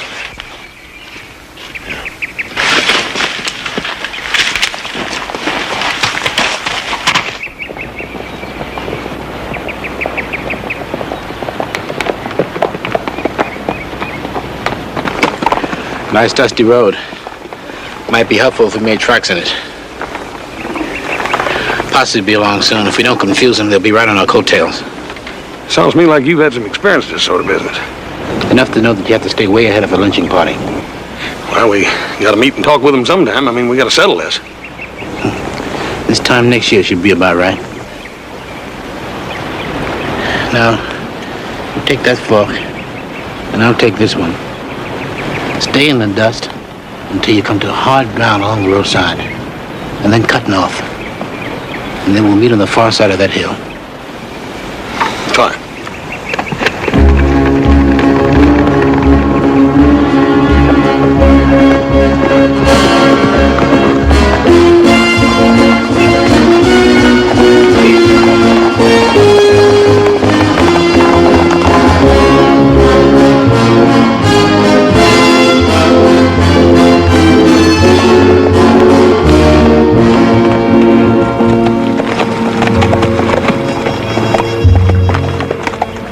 Where you from, Hoss? Oh, no place in particular. Just sort of go where the wind blows me. Tell you the truth, Hoss, I don't know half the places where I'm from. Pa not being happy in any one place. He tried farming, smithing, and cow punching. But a man that don't know how to read or figure numbers ain't good for nothing but chores. And he knew just enough to know that he wasn't getting what he wanted, but he didn't know how to go about getting it. And so he'd move on. Half the time he didn't know where he was. And he was too dumb to read, too proud to ask. I'm from Virginia City. We ranch up there. That's where I'm heading as soon as I get this cleared with the law. If you're looking for a job, I'm not. Now there's that relay station. You can get that breakfast you've been wanting. Yeah, that dapper insurance took every penny I got. I don't recall asking you for any money.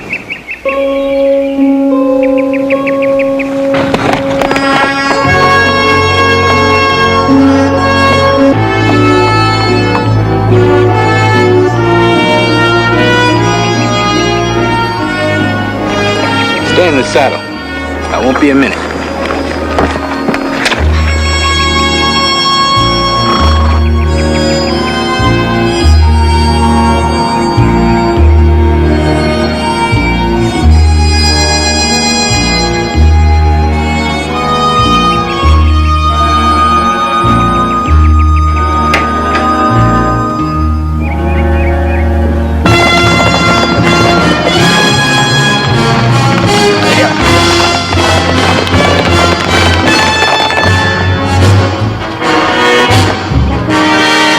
Get out of here. What's the matter? Don't ask any questions. Just ride.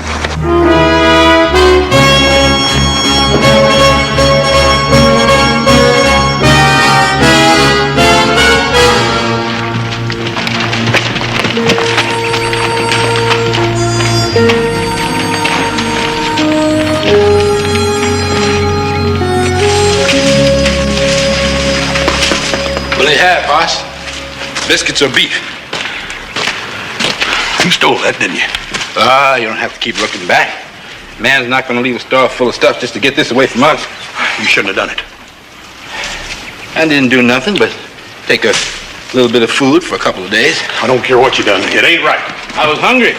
Well, I don't give you a license to steal. I remember you telling me you was hungry. Not for stolen food, I ain't. Tastes just like the kind you buy.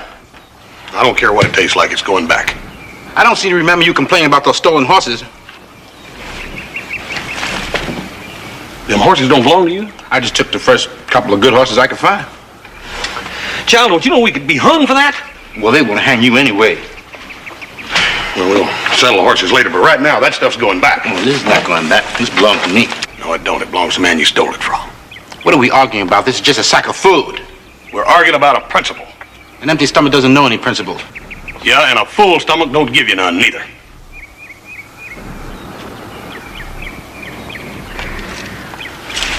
Now you've made me lose my appetite. Good. Now let's take that stuff back. Give it here. I took it. Take it back myself. I'll tell you one thing, though.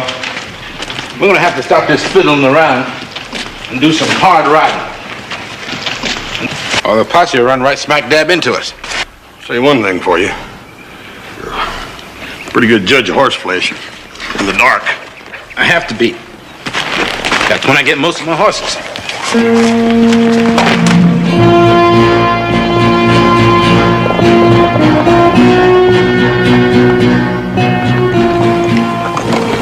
They split up. Well, we gotta make a choice. We'll take this fork, see what we can find.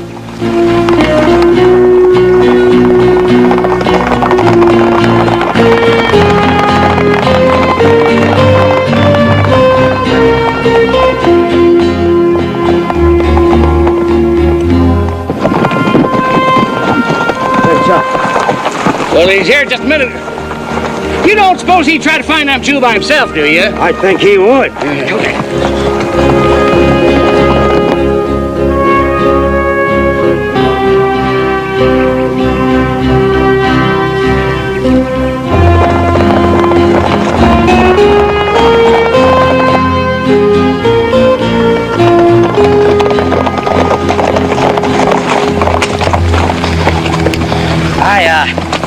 Just run out of tracks. If I found any, I was gonna come and tell you about it.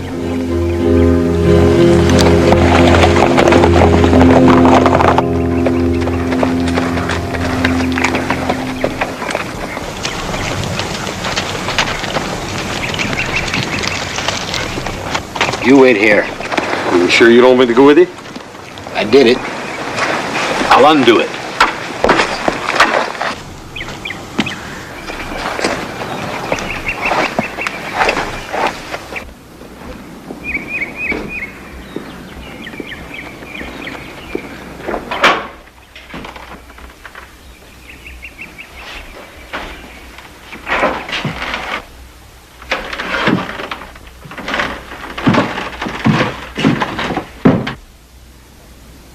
What's the matter? You forget the salt?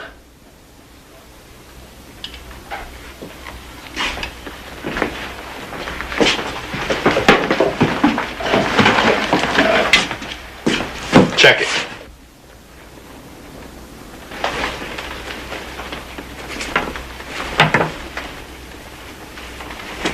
It's all there.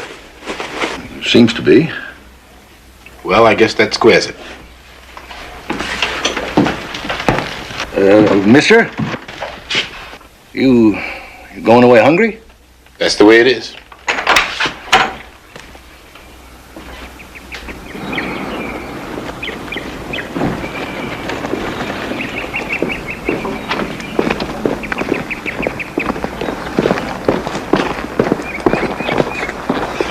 Howdy.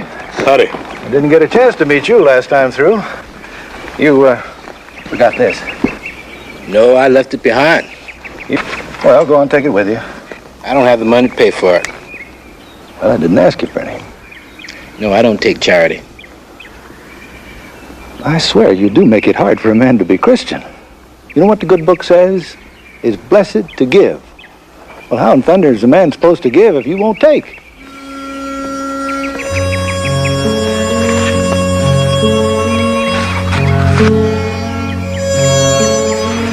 My ma gave me this book before she died. She said to me, anything a man wanted to know was in this Bible.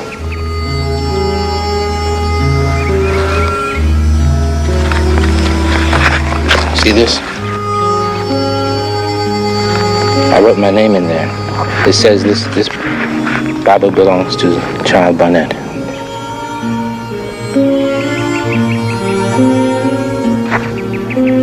How long's your mom been dead? She died when I was a young thing. I don't hardly remember her. You just covered the cost of that food? Oh, sure, but I can't take your Bible. Well, you make out your bill and put it in this book. If I'm not back to pick it up, then this Bible is yours.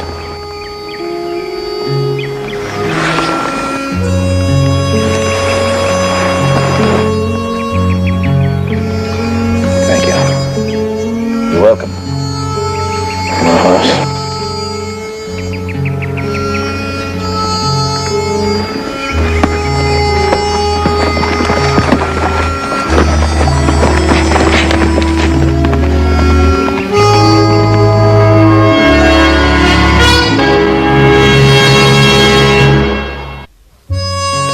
Have a biscuit, Hoss? Yeah, I don't mind if I do. Listen, I wanna tell you how much I appreciate you getting these things. Now you're not going to go on and on and on about that biscuit, are you? I think I was going to, yeah.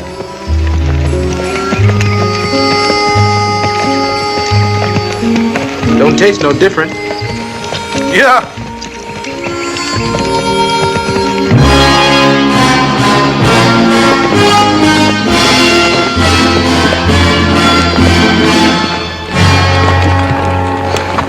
No sign of him. No, nothing. Well, tracks are plain enough. Now let's get after him. No. Let's rest the horses. But we can't.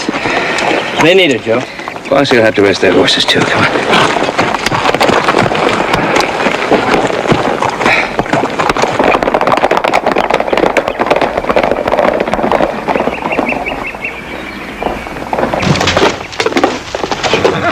Hi, Buck. Gents. Sheriff. You boys are hungry. I'd be glad to rustle you up some grub. I don't say it'll be good, but it'll Looking for somebody, Buck. Yeah, anybody I know. Escape killing his partner. Big man, heavy set, wears a white hat. Name, Hoss? Hoss Cartwright. Well, I didn't get his last name, but, he didn't seem like a murderer to me. Which way did he go? Well, he rode off in the direction of Juniper Springs. That was, maybe an hour ago. Seemed like they were in much of a rush. No. As a matter of fact, they forgot something first time around, and they come back and straightened it out. And then they rode off slow and easy like they had all the time in the world. Well, that means their horses are still fresh, and ours are rode out. What's that, Buck? Could we borrow some of your company horses? Well, them horses broke to harness, Sheriff. I don't know how much good they're going to be under a saddle. Well, at least they'll be fresh. Well, you're welcome to help yourself. You can turn yours loose in the empty corral.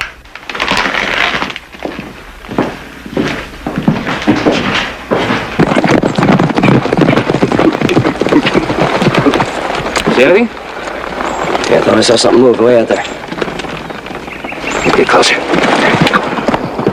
Hasn't been more than 20 minutes since those horses been outside their tracks. We should catch sight of them just about any time. Yeah, any time now, unless they see us first. Of course, these horses won't give much of a race. Well, we've only got one chance. Can't run them down. We'll have to shoot them down. If we kill him, we'll never find out where that money is. And if you let them get away,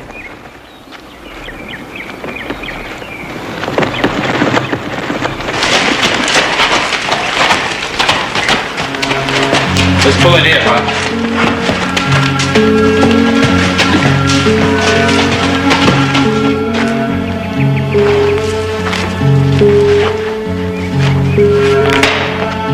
I thought so. Picked up a rock. Another alley, he'd be pulling up lane. You know, it ain't just everybody that would have known that. I don't know. I've been around horses all my life. I was going to make sure you was a man like you on the Ponderosa. I'm not looking for a job. What do you got against honest work? Nothing. You ever had a job? Got plenty of them. I like to do it alone. I can't stand being in the bunkhouse full of people with somebody telling me what to do all the time. Well, what I had in mind was a little land shack we got way up in Cibolo Canyon. Generally keep a man up there the year around, just riding fence and gathering in a few strays. I don't want any job. It's lonely. Hard work, but good pay. Stop it right there. What's the matter? I don't want any job. Why? Because I can't read. Reading ain't altogether the reason. I gotta figure that when a man won't slow down long enough to make his beans and his bacon, then somebody must be after him, chasing him. Well, you're kind of mixed up, aren't you? I mean, it's you they're chasing, not me, remember? Yeah, but it's you that don't want to go back. No, that's something you ain't telling me. And besides that, I knew you couldn't read before offered you the job. Well, what do you mean you knew? I gave you that book. It said this Bible the property of Charles Barnett. That ain't what it said. What do you mean it ain't what it said? It said, this Bible the property of Joshua Barnett. Joshua.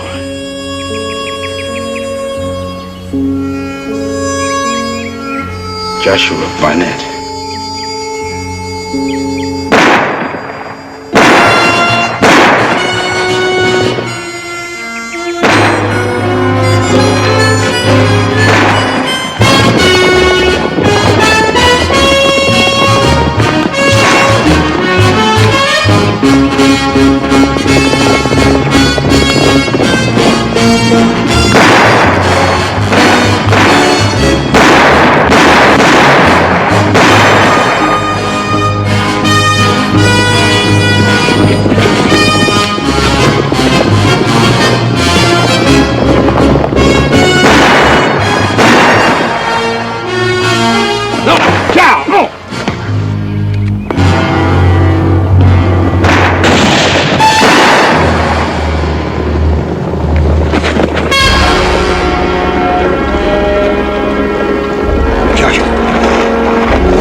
I'm sorry, Josh. I've tried to stop you.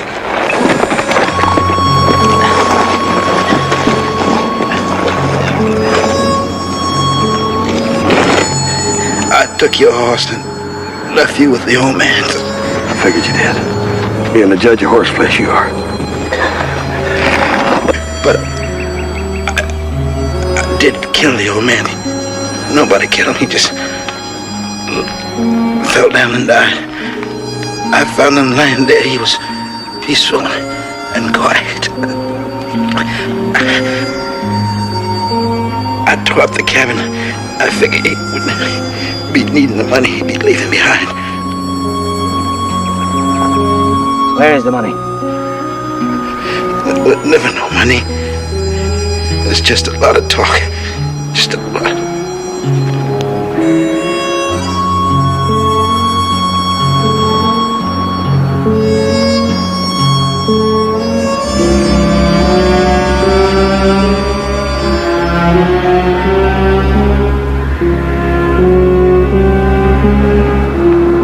All these years we've been nice to that old man for nothing. Boss.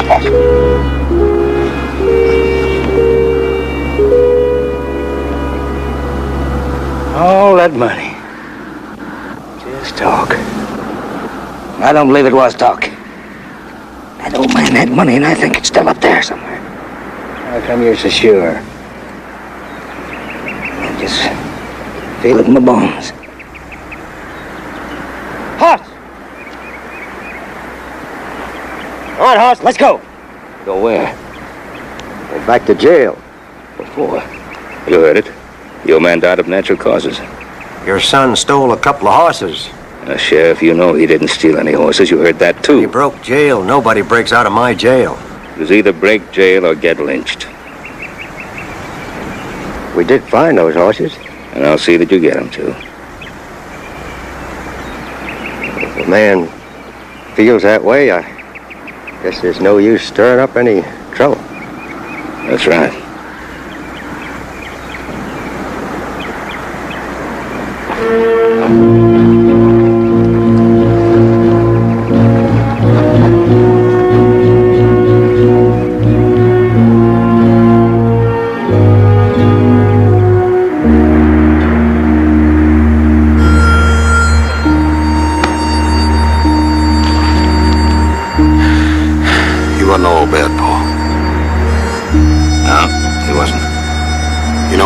some ways, those other fellas are as guilty or guiltier than he was. No, they didn't break any laws or anything, but what they done was wrong. All they wanted was that old man's money. No, it isn't what they did, Hoss. It's the way they think. You can't put a man in jail for the way he thinks. No? But they won't be going off scot-free either. For the rest of their lives, they'll be thinking about that money. Spending all their time looking for it. Worrying for fear somebody else will find it before them. And the funny part was, there wasn't no money. But they won't believe that either. They're greedy. So they're suspicious. Well, that kind of man carries his own jail around with him.